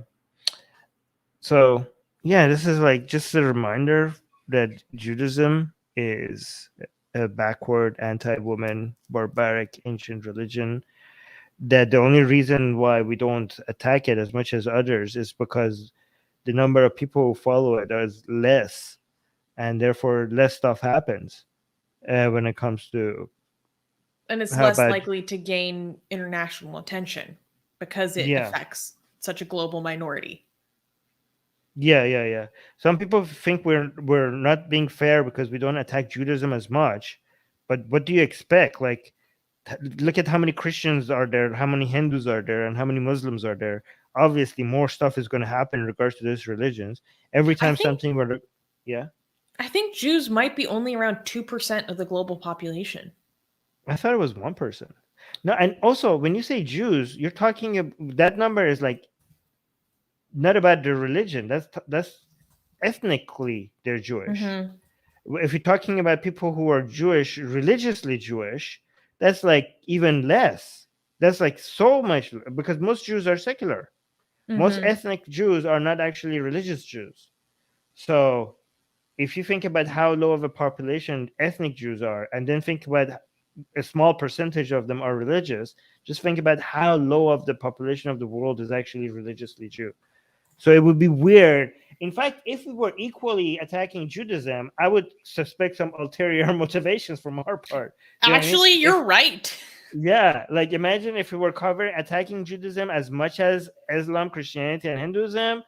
Then you guys in the live chat, you were like, "What's happening?" You guys seem to have been having like, like I wouldn't blame you if you were thinking that we might be anti-Semitic if we You're like, were something equally. smells off. Something is not right here. Yeah. Well, No, but I when it thought this you was go. something that's really interesting to consider because the anti-woman elements of Judaism like aren't as well known and aren't as talked about. And I thought this was a really interesting parallel, like the person says at the end of what I read, like this isn't Kabul, meaning when the Taliban takeover happened, we covered the story of shop owners were tearing down all displays of women, or they would paint over all displays of women as soon as Kabul fell, because they were afraid of what the Taliban might do if they had these open displays of more kind of westernized women, some with their hair showing just out in public. So they're saying this isn't Kabul, like this is Jerusalem, like to a lot of people in Israel, like the contrast between these countries couldn't be more stark. But we still see similar attitudes. And when it comes to the erasure of women and the actual like erasure of women as individuals, right? So there was a famous case where there was an event, I can't remember what it was, but Angela Merkel was there. And they just photoshopped Angela Merkel out of the entire picture, like between these two senior male politicians, because What? just it was an ultra orthodox newspaper that did this, because simply showing this woman, like, you can't have it. And it's Wait. such a And this is like one of the most important leaders in the world. I mean, I know that she just stepped down, but for what, the last like 15 years? Anyways, and this is consistent. Like, there will be ads for ultra orthodox communities for women's products that will not show any photographs of women, because it's almost like the message I get from it is like, that's how shameful it is. And I was talking to Rivka about, like, what do you think actually inspires like the total literal erasure of women? And she was saying, well, it kind of goes back to just attitudes of gender segregation, of like men and women should just always be segregated. You can't have the genders mingling together. And then there's like arguments of modesty and generalized women's modesty. And then you could go even further and saying like the establishment of extremely strict gender roles. We're saying like the woman's sphere is internal, like it's in the home, like she shouldn't even be seen publicly. Like, just to give you an idea of how extreme this is. And it's so hard for me to conceive of someone who is a Jew themselves, extremely religious, defacing pictures of survivors of the big H. Like, it's so sick. Like, I don't even have words for it. And just to show like how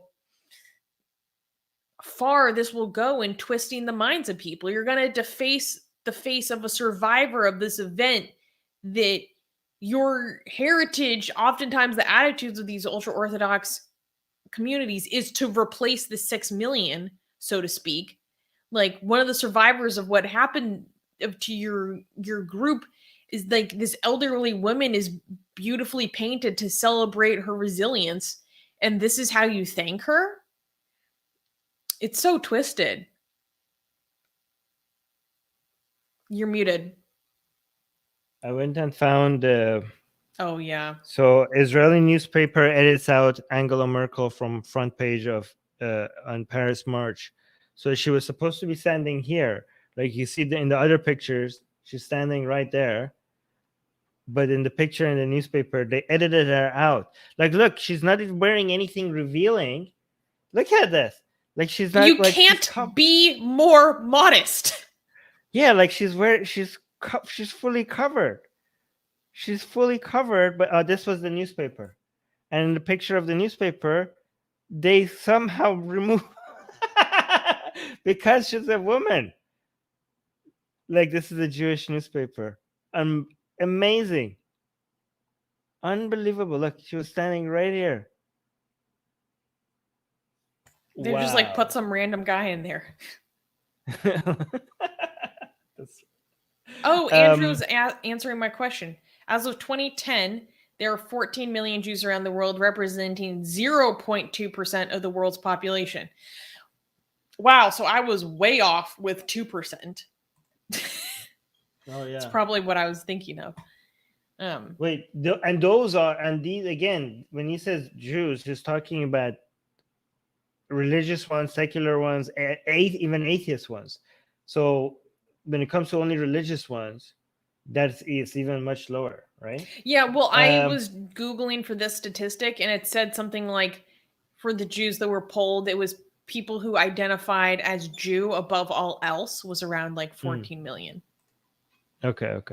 By the way, when I went to Tel Aviv, when I went to the Jewish neighborhood, they're like, people are not allowed to use the internet or like TV and stuff, and the phones, they don't, women are not allowed to like use like text messages and stuff like that. Like, only certain people have access to it, but even those people, they're not connected to the internet. So like, that means like there's, if they would never put a picture of Merkel in their newspaper, that means like these people have never seen Merkel. Like, these people who follow the news don't even know what Merkel looks like. They don't even know what she looks like, because they would, in no newspaper they would include her. It's amazing. By the way, I know that a lot of religious people would have loved if Merkel was not a good leader, because the idea of women being able to lead, like if she had failed, it would have been so good for them, because they want to always say like, look, this is, women cannot be in a position of leadership. Like, we're not anti, like their understanding is that they're not anti-woman, they're just not, they just understand nature. They're just like, they think like you're the one who's abusing women by putting them in positions that they're not fit to be in. You are giving them false hope about things that they don't have the skills for, and telling them that they can do things that they can't do, and putting them in positions where their nature makes them unhappy. There's like, we're actually for women because we know women are the happiest when they're doing their God-given duties, like and taking care of children and taking care of the household. We know that that's what makes them happier. So you're the one who's anti-woman by making them do things that is against their nature. So that's what you want to. You're trying to show something. You're muted. Oh, I just wanted to show what was actually defaced. So, like, here you see two examples, which are like these portraits of Peggy. And because they don't want you to see, I will show you a picture of Peggy. Who, by the way, actually has a very interesting life story. But that's beyond the scope of what we're going to talk about right now. You know, just to honor her while there are these people who are trying to erase her from public life. Yeah. Okay. Can we clap for the? Is there anything in the live chat you want to highlight before we go to the next one? No. Okay. And can we clap for the next news? No. Ooh, okay. Next news. Next news: Blasphemous Mohammed cartoonist Lars Vilks dies in car crash in Sweden. On October 3rd, Lars Vilks, a Swedish artist who became controversial in 2007 for drawing the Prophet Muhammad with a dog's body, died in a car accident. According to investigators, the collision also killed two police officers who were escorting Vilks. The 75-year-old artist had been living under police protection ever since his cartoons were made public. The global outrage surrounding his work led the prime minister at the time to meet with representatives from 22 Muslim countries. Not long after the meeting, a $100,000 bounty was put up by Al-Qaeda in Iraq as a reward for his death. Known for his driftwood sculptures installed without permission in the Swedish National Reserve, Vilks was considered a contrarian artist. Vilks claimed that his portrayal of Muhammad was a statement against political correctness in the art world. Police are investigating the crash, but so far, no foul play is suspected. Weren't some Dawa people who were celebrating his death? Oh, a ton. Daniel Hakikaju was like making all these jokes about it. The Smile to Jannah guy was saying like he drew the prophet with the dog's body, so he died like a dog, like stuff like that. We should. Do we have any of them ready to highlight? I can pull up that in a few seconds. But I wanted to cover this story because I don't know. I think it's important to acknowledge the legacy of people who have sacrificed a lot of their privacy and their safety for the sake of making these statements that so millions of people around the world don't feel safe enough or are not safe enough to make. And so for him, it was drawing the prophet with a dog's body. But for him, the way he talked about it was kind of funny. He's like, to me, like the dog isn't even a negative thing. Like in Sweden, we love dogs. And what is an art exhibit without a dog? Like it's a very positive dog. Like, yeah, so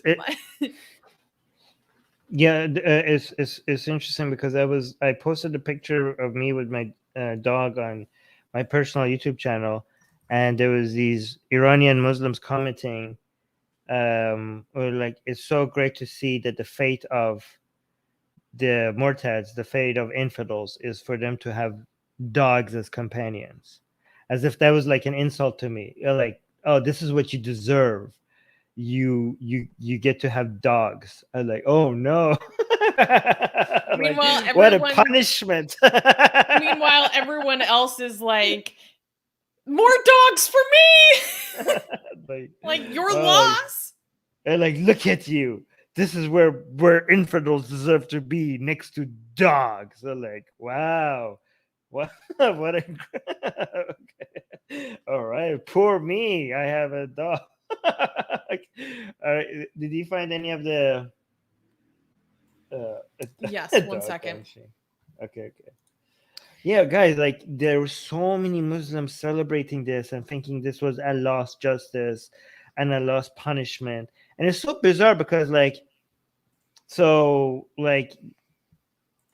mean, is there no other way that Allah could have punished him to make it clear? Like, so what's happening to other people who are drawing Muhammad and are not getting punished by Allah? Like, and what if this is no wait? Let me finish my thought. Bring it back.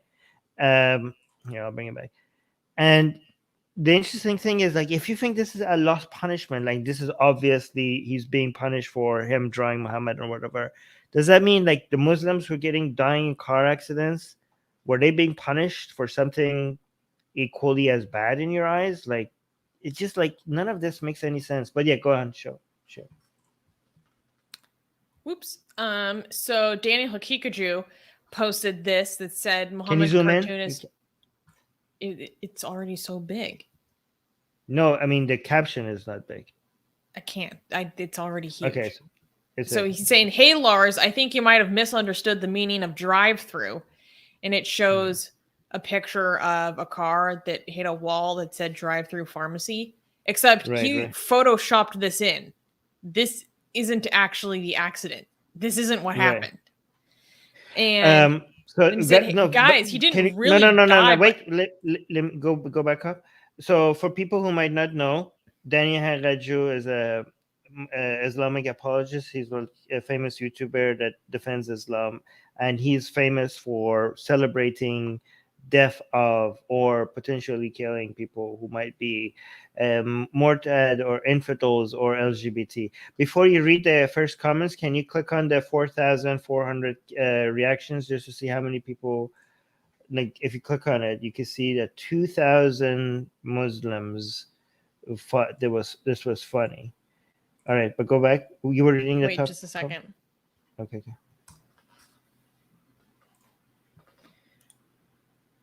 Shoot. Okay, I'll read the last chat while you bring it up. Irina, is that how you read her name? Irina. You know what's wrong with dogs? Are they suggesting that Muslims don't have dogs as pets? Well, Muslims are not supposed to have dogs as pets. Like, you really don't know what is the issue with Islam and dogs? Like, I thought that was common knowledge.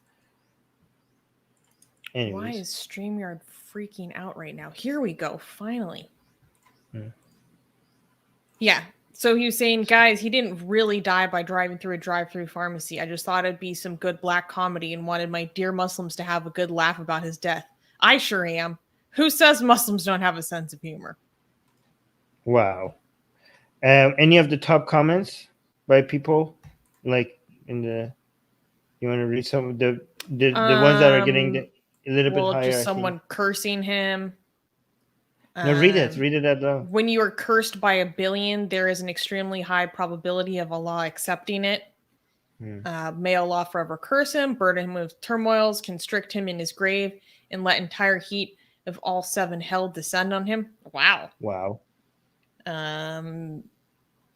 He died in fire, beginning of the rest of his eternal life. Wow. Oh boy. Yeah. Wait, but there was something else I wanted to bring up. Let me find it. Just to give you guys an idea of what he's been dealing with throughout his life since 2007. There have been multiple attempts on his life. In 2010, 2 men allegedly tried to burn his house down. And later, a Pennsylvania woman who called herself Jihad Jane apparently pled guilty to plotting to kill him, like conspiracy to murder. And I want to point out something Irina is saying. Wasn't it deliberate crash by radical Muslims? Some people were saying that. There were people saying that. There is nothing that the police have No. reported that indicates anything foul. They have made that extremely clear. Yes, guys. They Don't even become said, conspiracy. we will investigate, but we have no evidence to suggest this at all. The description Guys, of the crash kind of confused me, but it sounded like a tire exploded and then they went over an intersection and crashed into oncoming traffic. I think that's what happened. guys, if you don't try to suggest something happened just because you want to blame Muslims for it, okay? Like, don't. This is like our camp of people trying to like hope. It comes across as you hoping to be finding a way to be able to blame Muslims for something that didn't happen. Okay, like just don't give in to rumors unless there's actual reports and evidence about it, right? And oh yeah, she's saying thank you for clarifying. Yeah, Susanna is on it. What was it? I was gonna add something else about this. Oh yeah, I was just gonna be like, how much of a dedication to expressing, fighting for free speech and expressing your opinions do you have to have for you to go through all that death threat and all those people trying to plot your murder and everything, and then still not give up, and so like not give in to the intimidation, right? I mean, the guy was a hero, right? So thank you for all his service. Yeah. I think it's important to highlight figures like this and talk about what they went through, because it sets the stage for everyone else, like me. Oh, actually, Soha is pointing out something very interesting. Muhammad died from being poisoned. Omar and Osman were killed by Muslims. Hussein died and beheaded. Are they also being punished by Allah? Yeah, I mean, like Soha is. That's a very fair point at hypocrisy. Like, other than Omar was killed. Actually, Omar's death could be. A lot of people consider that, karma, because he was killed by a Persian slave, by a Christian Persian slave. In so many ways, this could be, by so many people, this could be seen as like justice catching up on Omar, because first of all, he was a slave, right? He was being enslaved by Muslims. Second of all, he was Christian, and Christians were being mistreated by Muslims. And third of all, he was Persians, and Omar was responsible for invading Persia and conquering and killing Persians. So in so many different ways, this could have been like, oh, here's justice coming back at you, right? So was he being punished for his crimes, right?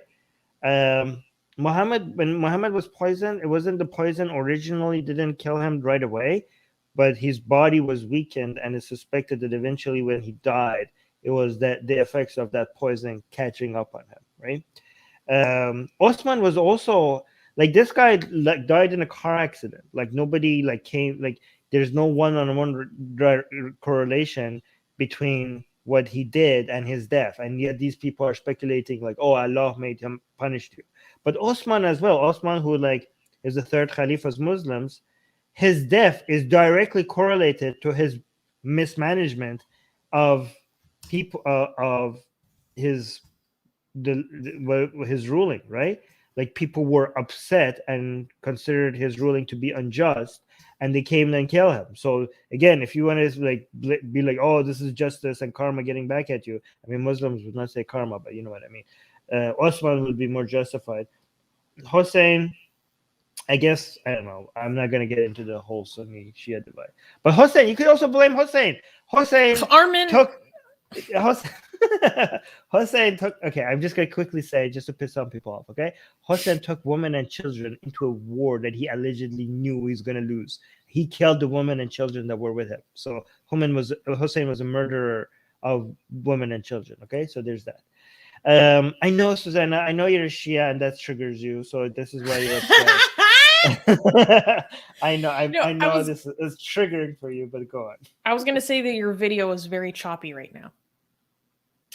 Okay, but was my audio made sense? Yes.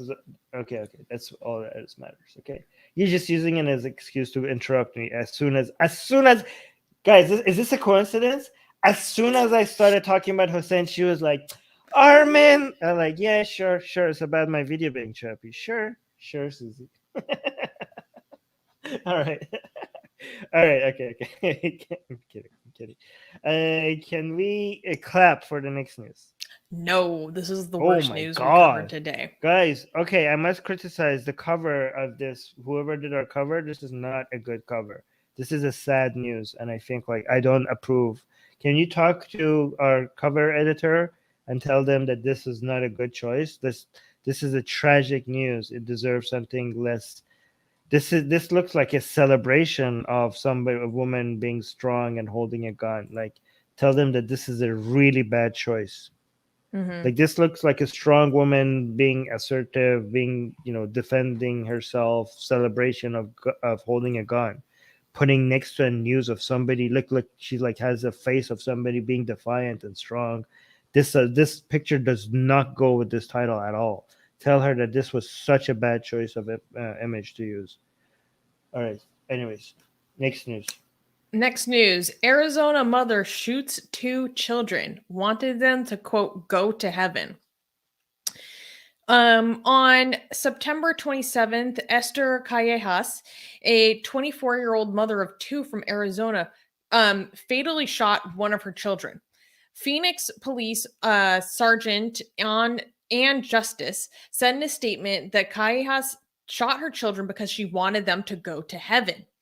One of Callejas' neighbors said off record that she might have been going through some mental health issues. The 2-year-old girl, Esperanza Isidro, was pronounced dead at the hospital. The 6-year-old boy remains in critical condition. The children's father had previously called the police on September 14th, reporting his concern over the welfare of his family. Callejas was charged with first-degree murder and is currently detained at the Maricopa County Jail. Guys, I must again apologize for whoever did this cover design. Again, I apologize. I can't get over how bad of a choice this is. This is really unfortunate. We are going to have a talk with the person that picked this image. I really can't get over how bad of a choice this was. I'm so sorry about this. We will have a serious talk with her. Okay, so this is in such poor taste. God damn it. Anyways, I don't know what else right now to say because I'm so pissed off with our cover editor. But Well, yeah, I just wanted to talk about this news because obviously this is so horrible that, like, what else can you really add? But it just really speaks to how dangerous and toxic the religious belief in the afterlife can be. Because like when there is this promise that there is this paradise where everything is fine and everything is better, like you just have to die to get there, and people are taught to believe in this kind of thing, like this is what's going to happen. People are going to try to take lengths to try to get there sooner. Or if they think that it isn't guaranteed for themselves, like maybe they think that they can guarantee it for the people who are their dependents, essentially. And it's horrible and it's dangerous. So just the mere belief in this like paradise that's waiting for us itself is so toxic. I mean, the comeback to that is like most people who believe in heaven don't do stuff like this. So, some people might want to push back on what you're saying, Susanna, by saying you're kind of suggesting like people who believe in heaven it would lead them to do stuff like this, and most people who believe in heaven don't ever even think about shooting their own children. Well, no, what you said in that sentence, it may lead them to do this. That's exactly what I'm arguing. But may leading them to do this, you could say that about. Again, I actually agree with you. I'm just trying to think about what some counterpoints to this, right? Because they're like, believe in evolution may and has led people into committing crimes like the crimes that were committed in World War II by the German government. Believing in evolution led to that. Can we blame evolution for that because it led to that? Like, just because something could lead to something, that doesn't mean necessarily that the belief is wrong. Again, I'm just trying to play devil's advocate. I actually agree with you. I guess my comeback to this comeback would be that because these beliefs are false, right? And false beliefs, on average, lead to horrible conclusions, right? In this case, it was this. Most cases, it's not this, but it's still harmful, like participating in, holy wars and making decisions in your life that is taking the afterlife into account, completely gives you to miscalculations of any form of utilitarian calculation of what's best for humanity, and the cost associated with that is going to be huge for humanity, and that's why the belief in afterlife is extremely costly for humanity. And yes, there are cases where correct views has led people to come up with some weird conclusions that has been very harmful to society, like the example I've gave. But nobody would ever, because nobody in their right mind would ever consider suggesting, therefore, we shouldn't be teaching evolution, because we know that these beliefs are true, and true beliefs are good for humanity, even though we could find some examples of them coming up with some bad conclusions. That's why we never consider not teaching evolution, because of what happened in World War II. We don't even think that's an appropriate response to it, because we know it's true, and therefore society would benefit from spreading beliefs that are true. So I guess, like, our opposition to that is mostly because it's a unfounded belief, and unfounded beliefs lead to more harm than good on average. And this is not a proof of that. This is a reminder of that. Yeah, Like, for exactly. example, yeah. And for example, like, I know so many people know my story. I tried to go to heaven by committing suicide as a child. And I use that example as a way to show that, look, wrong ideas could get you into absurd ideas, could get you into committing the most harmful actions. But I'm not suggesting that anybody, I wasn't like, that's a reminder of that.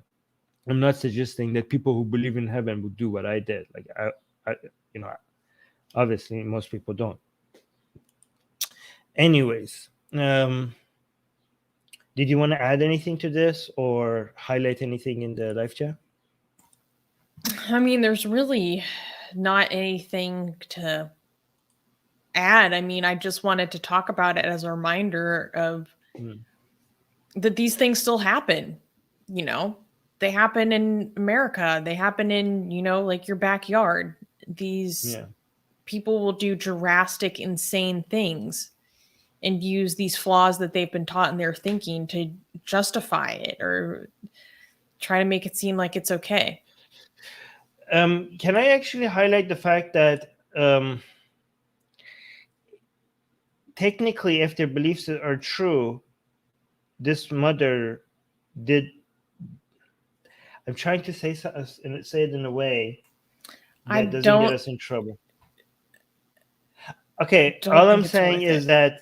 Okay, all I'm gonna say is that the problem is not with the conclusion. The problem was the original belief, because if those original beliefs could get you into conclusions that would actually naturally follow if you're following the logic, those conclusions wouldn't be wrong. Like, technically, if the Christian ideology is true,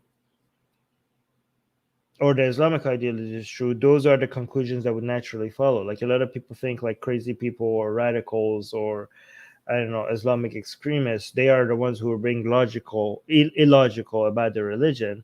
Technically, they are the ones who are being the most logical about their religion. They are just taking those ideas to the natural conclusions that we will get out of it if you actually think about it. So that's the danger of religion.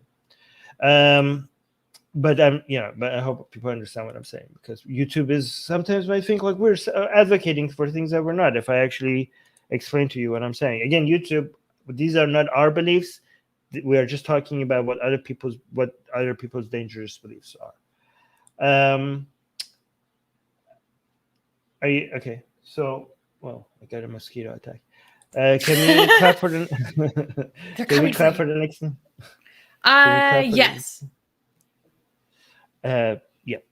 Next news. Next news. This is kind of funny. Scientific, in quotations, paper blasted claims asteroid destroyed Sodom and Gomorrah. So this was interesting. Critics blasted a study published in the online journal Scientific Report on September 20th. The abstract of the article opened with a bold claim saying that they, quote, present evidence that in 1650 BCE, a cosmic airburst destroyed Tal-e-Haman, a Middle Bronze Age city in the southern Jordan Valley, northeast of the Dead Sea, referring to the biblical city of Sodom.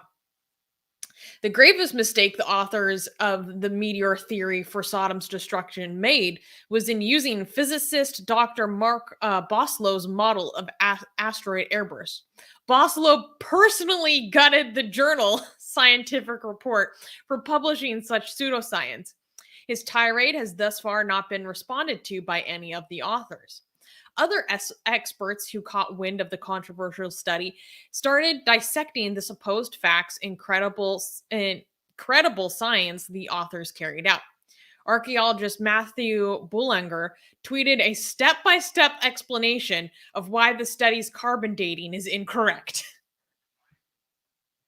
Wait, where was this published? How is this even a scientific report? If these people can tell that it was wrong, and then it still got published, was this like peer reviewed or something? It was. So the name of the online journal, the title of the journal is Scientific Report. And is this like a reputable journal with like scientific report? Is that like somewhere that people recognize? Like if it was this faulty, how did it manage to go past the peer review? Well, the journal is being blasted right now, and I believe it's being put under review, possibly for retraction. I know it's an open access scientific mega journal published by Nature Research. So Nature, if this is the one I'm thinking of, is very reputable. And that's part of why there was so much contention. And this is like very far outside of my field, so I'm not actually as familiar with these specific journals. What was the conclusion of the study exactly? Did they mention the word God in the study? No, but what was interesting was that several authors of the paper, like people did some digging, and they have like some sort of consultancy relationship with these like Christian groups, and that one of the authors, he is a professor at this like unaccredited Bible college, essentially.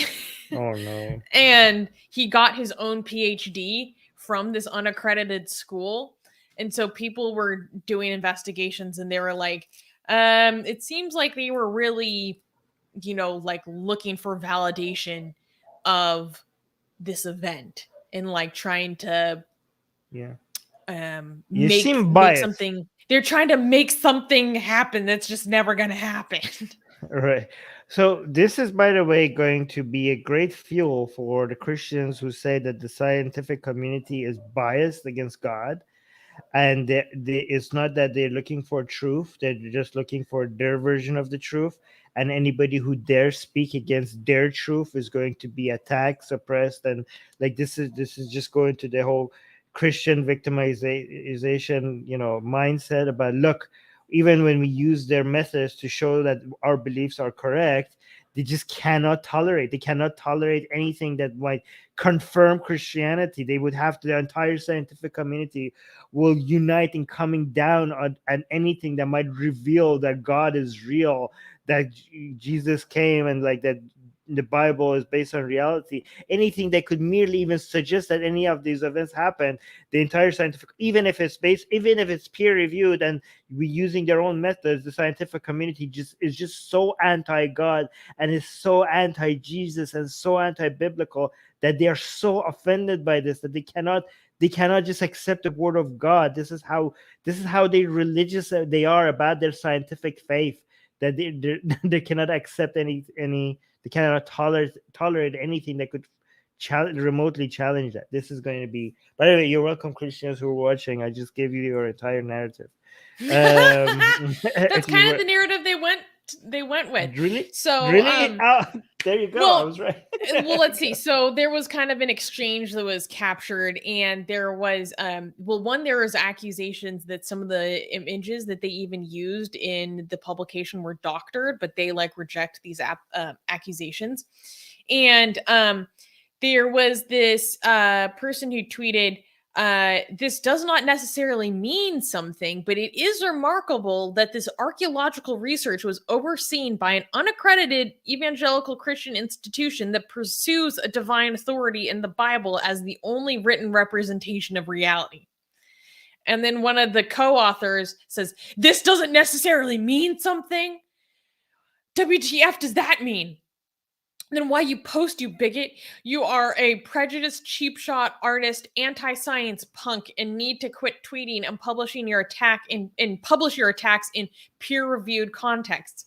What other religions do you defame? Wow.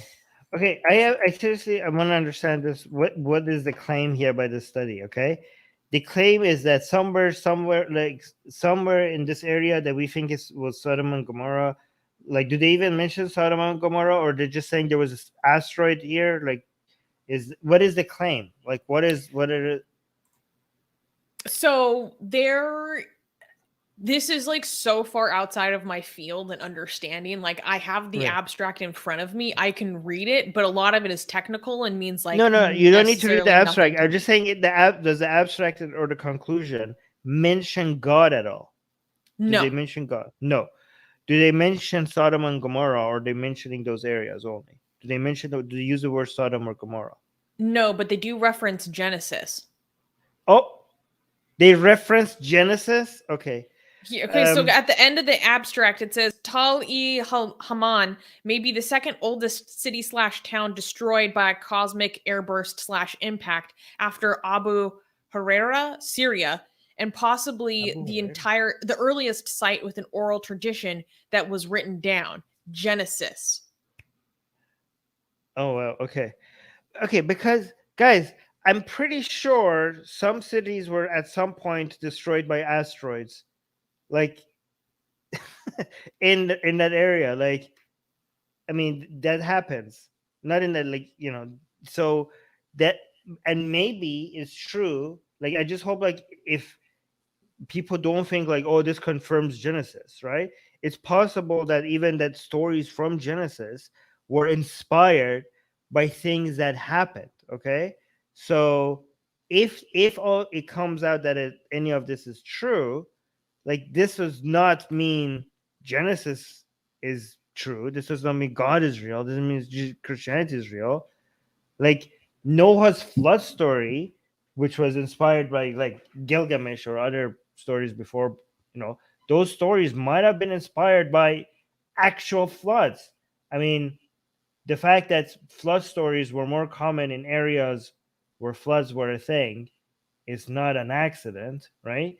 So you can't be like, oh, look, there was a flood here. And this means that the Bible was referring to something real that happened. Like, yeah, I'm pretty sure the Bible stories were inspired by some real events that probably like happened. This does not confirm the Bible. Okay, so if anybody is trying to use these events, these as an excuse to like, oh, Christianity confirmed, like, no, this is the most you can get at is that fiction is inspired by reality. Right? Oh, another sneeze is coming. Come on, got it. You got it. No, I ruined it. I ruined the sneeze. Ah, I ruined Susanna's sneeze. I'm so mad at you right now.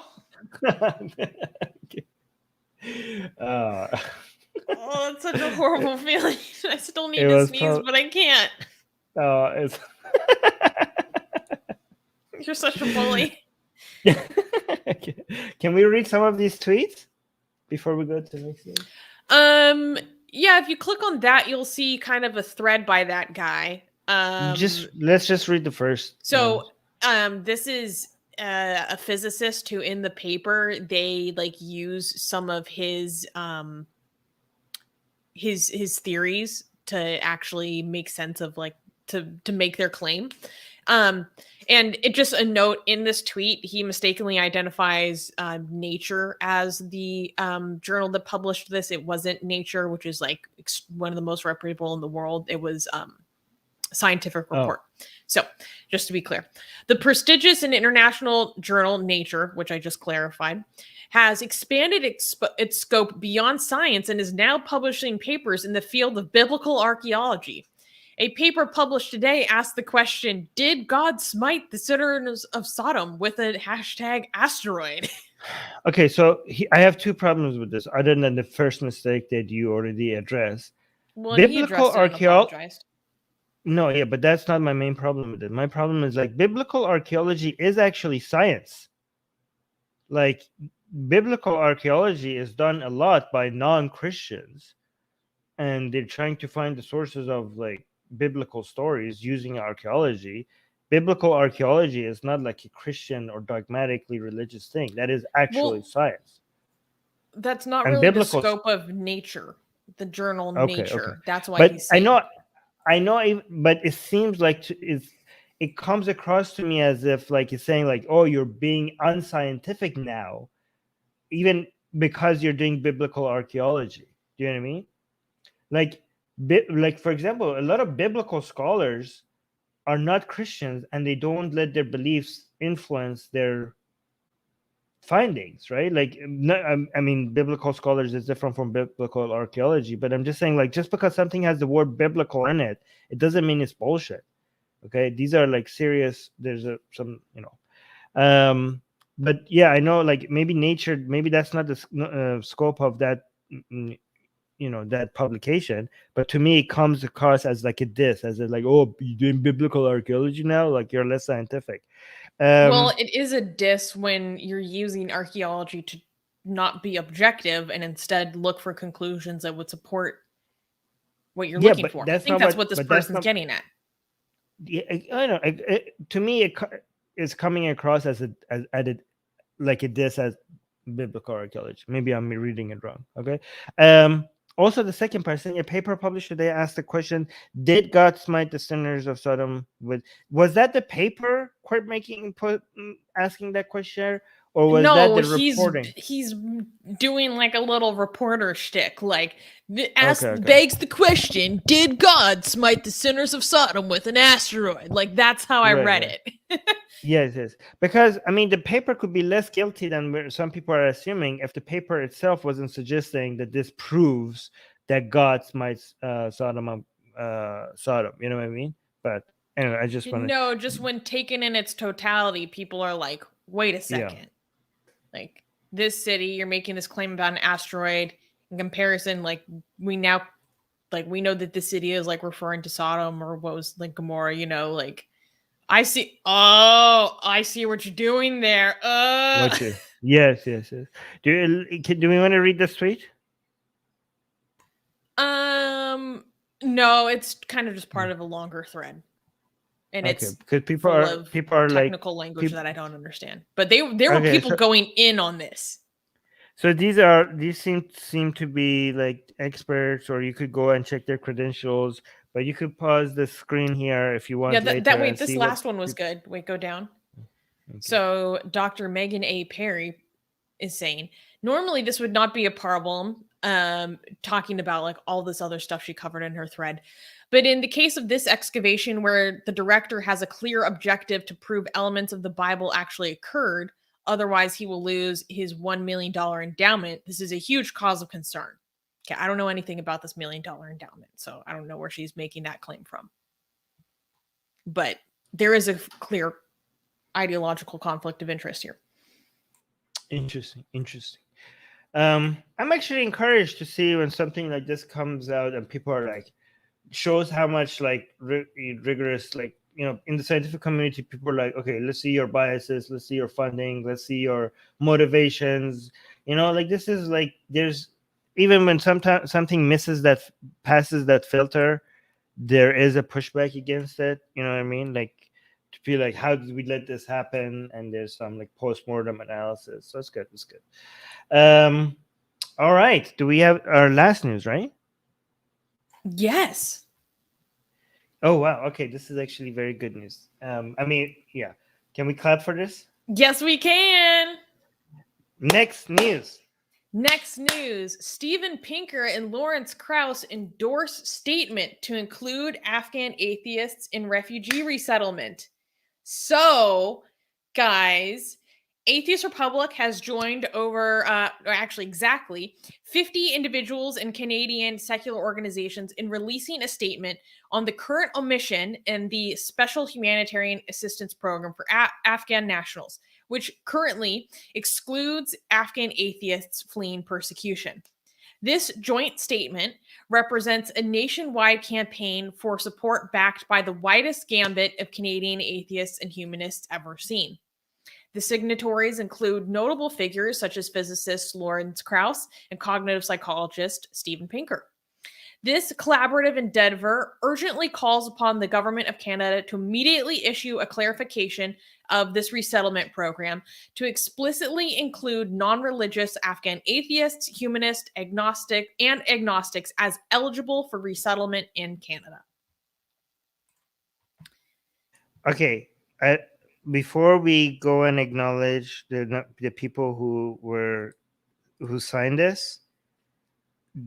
Oh wow! Look at how many signatures you got. I just have to say that this was done and led by Susie. It started by Susie. This was your idea. Well, I can't take all the credit. That's not true. You can't take all of the credit, but you could take a lot of it. Okay, because this was your idea and you spearheaded this, and look where it got you. You went and you. This is such an important thing that we have on record right now, right? Because this was an issue that needed to be dealt with.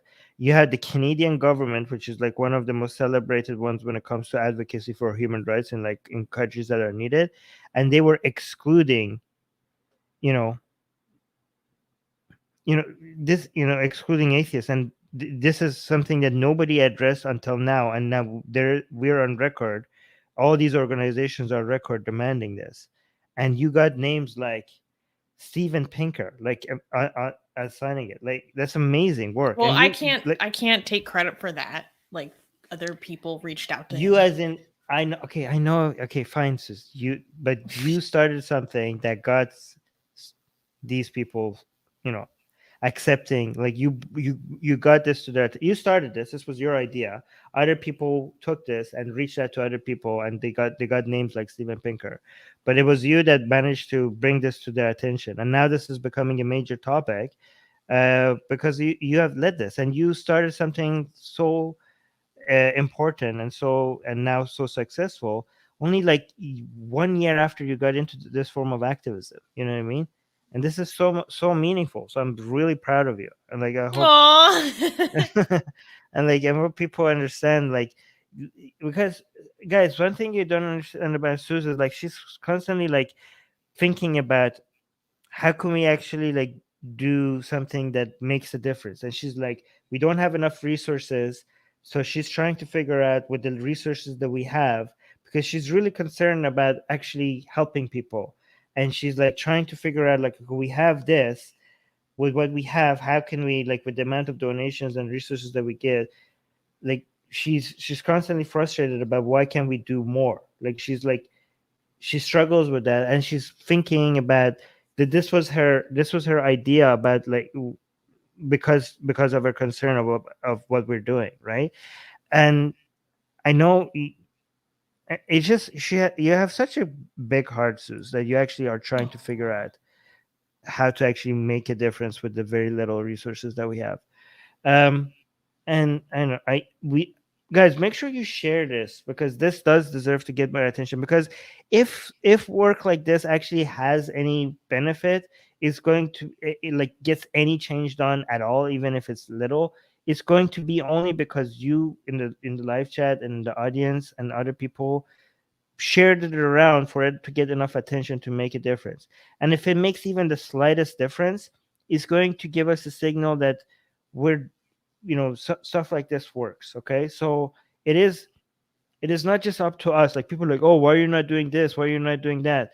Well, some of it is the fault of the community, who don't share it and don't give it to, like, when we cover like a drama between two, like, Muslim communities, people are like, yes, this is drama, I love it. But then when we cover stuff like this and we put so much, like, you have no idea how much work, how much crap Susanna had to deal with behind the scene. Oh, Like, when we come do it, on. she has spent hours contacting people, organizing people about to make this happen, right? And all of that goes, like, with that recognition and thanks, because it's not on a stream, it's not in front of people, it's all a lot of management behind the scenes, and nobody sees that. And this takes a lot more work with a lot less recognition from the community. Okay, so one reason why stuff like this doesn't happen is because it's not received well by the community, and it doesn't get shared. So it's not, if somebody like Susanna actually goes and spends the time to do this against any interest for the organization, or like this actually stuff that actually could help, now it's your responsibility to receive that well and share it, so somebody somewhere might pay attention to it for it to make enough of a difference. So please reward this kind of behavior. Yeah, um I yeah, go also on. wanted to thank, like, many of the people who are signatories on this list were members of a group where we crafted this statement based off of voluntary consensus. I want to personally thank Robert Hamilton at Humanist Ottawa, Richard Thane at CFIC, Sandra Dunham also at CFIC, Doug Thomas at Secular Connection, Seculiar, I can't say the French right, for also putting so much work into this, and just helping to, also Honor Romano at CFIC. There were so many people who put work into Ali pulling this Rizvi. off and getting it together.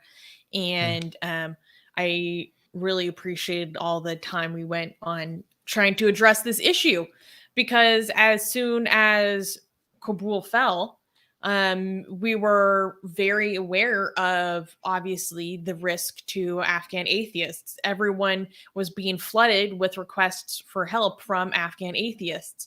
And so we were, looking through resources and what could be done.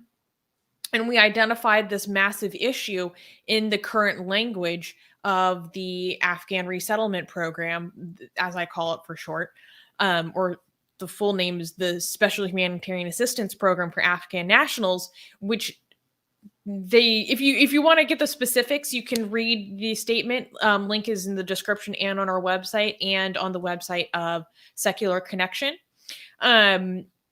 It says that one of the eligible groups is persecuted religious minorities, which, just saying that the persecuted minority is religious actually excludes atheists, and they need to clarify this policy to ensure that it is people persecuted on the basis of their belief.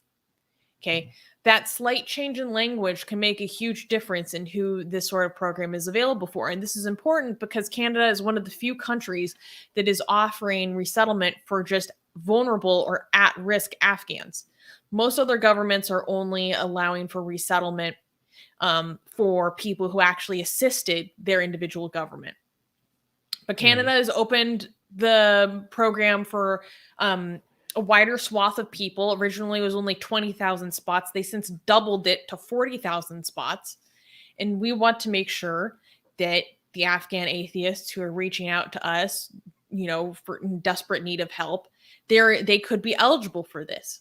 There's some other technicalities in this but more has to do with the refugee process. Like you have to be in a third country that doesn't have a durable solution, all that other stuff. But what we really unpacked and discovered as we were part of this, you know, voluntary collaborative endeavor, is that this, I'm just going to read a little section I wrote in the statement. This policy's highly restrictive current language fails to meet Article 18 of the United Nations Universal Declaration of Human Rights, which enshrines the observance and promotion of freedom of religion or belief. The government of Canada is also failing to fulfill its responsibility as a party to the United Nations 1951 UN Refugee Convention, which describes refugees as those who are, quote, unable or unwilling to return to their country of origin owing to a well-founded fear of being persecuted for reasons of race, religion, nationality, or membership of any particular social group or political opinion. So obviously, those two articles explicitly would include the non-religious and apostates. Can we mention some of the names that put their names on this? Because I saw some really good names. You joined, you signed. Abdullah Samir, Ali Rizvi. We mentioned Lauren Krauss and Steven Pinker.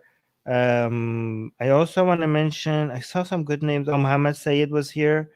But I also want to mention the last two names here. By the way, these are last names because of their name or the starts with the letters at the end of the alphabet. It was alphabetized. Okay?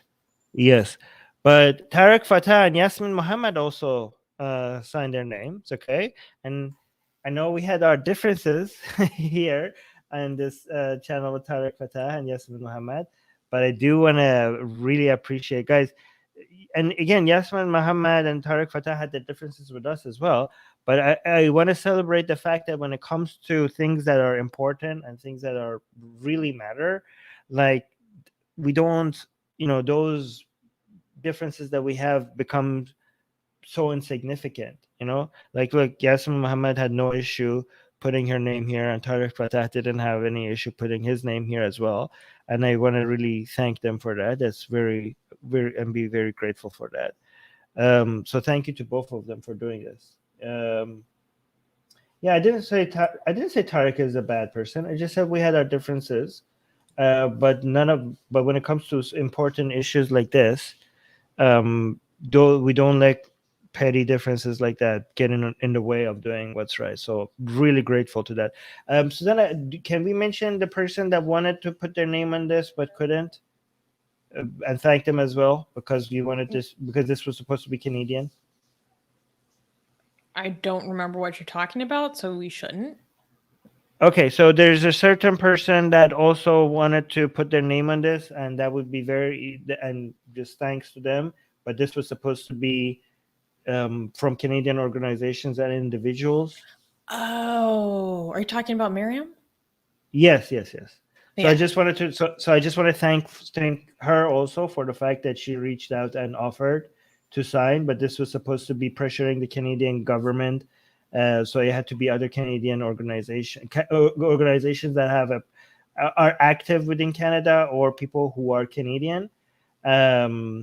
So yeah, but we were very grateful that she offered. So that's nice of her as well. And I don't know, Miriam was so sweet. Like her eagerness to help out would just like really warmed my heart. Without even asking. She reached out, and I was really excited by the diversity of this list of signatories. Like, I think it speaks to, despite any like ideological or personal differences, we can all recognize that this statement is like not a referendum on any given signatory, right? This is a statement that validates and articulates the validity of this concern that the government of Canada has a mandate to address. And we want to put our names behind this and raise awareness behind this issue, because our community globally, as atheists or apostates, deserves a place at the table. And we can't constantly be overseen. And the government of Canada has a unfortunate history of overlooking atheists and persecuted non-believers in the refugee process, which is a longer story that I could get into, but it's something that there are going to be efforts to address going forward as soon as the cabinet is declared by Trudeau. So there's more things in the works. But guys, please share this statement. If you guys are Canadian, talk to your friends about it, especially if you're in a Canadian secular organization. I have been working on creating a template letter that you can write to your MPs if you'd want to participate in a letter writing campaign, which is a good way to help get people energized and to teach more people about what's going on. And so if you're interested in that, definitely go join the Canadian consulates. So go to atheistrepublic.com/consulates, and you will find our Canadian groups. Well, I will be posting more information about the letter writing campaign that you can get involved with. And I did see that AGA sent something about sending it to the Rationalists of Australia. So like Armin said, it has, based on the language of the statement that we reached upon by voluntary consensus, this has to be from either organizations or individuals that are Canadian or that have a Canadian community that they serve, right? Yeah, because we're pressuring the Canadian government. Yeah, it's the citizenship or part of the Canadian community that gives us collectively the authority to address the government with this concern. Does that make sense? Totally. How can people reach you if they want to help out with letter writing or whatever? Can you give them your email? Yeah, you can reach out to me at Susanna at atheistrepublic.com. And I or my Instagram, which is link is in the description, because I'm not on Twitter no more. Well, okay, another thing. I just want to say that this is something that is so beyond my, this is something that only Susanna could do. If you guys were exposed to even slightly exposed to what Susanna was doing behind the scenes, you could see that her skill, like her writing skills, came very handy when it comes to this. Her communication skills, came very handy when it comes to the politics, that behind the scene politics of getting this done. That was something that I would not have the patience or the skills to go through, right? So like Atheist Republic will be able to get a lot of more stuff like this because we have Susanna. And yeah, just being a people person. Oh, and her management skills, right? So managing people and telling people, putting people in charge of different things. So your management skills and your writing skills, and also being a people person makes doing stuff like this for Atheist Republic possible. And we had to desperately find ways like this to be helpful, because our main way of doing activism was the consulates, and because of the pandemic that has been put on a pause. So we will eventually get back to that, but Susanna has been trying to find more ways of doing activism because of that door being closed to us. But again, once our consulates become more active again, once the pandemic is over, all of these things that Susanna is skilled at is going to come very handy. I can't wait to see what we're going to do with the consulates once we get the chance to, now that we have Susanna. So this is going to be... Oh, you're so sweet. Yeah, I really... I don't know. To me, like, it's not about me, like, at all. It's about this issue that I want addressed. And I was very lucky with having a lot of people who were willing to join this effort, who also thought it was serious. And if it wasn't with so many people like I just named, who helped without this whole process, networking, giving their expertise, their knowledge, it wouldn't have been successful. And it was a really good learning experience for me. Yeah. It was Just really be good learning. mindful that at some point you're going to screw up at something and it's going to be a whole drama around it. So, like, Why you got to just talk be about that mindful. right now, bro? I'm just like telling people, like, don't, I will be defending you when that happens because it will be unavoidable. This is like, I'm actually surprised with your patience with like people. Like, I would be losing my mind if I was doing what you were doing. I mean, I work with you, So, don't I? true. Maybe that's why you're so patient with people, because you're like, I made it easy for you, guys. And also, the reason why I have to acknowledge the work that Susanna is doing is because it gets no notice. Like, it's so sad that the most helpful things often happens behind the scenes. Like, like, it's not, nobody sees what you're doing behind the scenes. So that's why, if whenever I see something like this, I'm like, okay, we need to have a talk, people.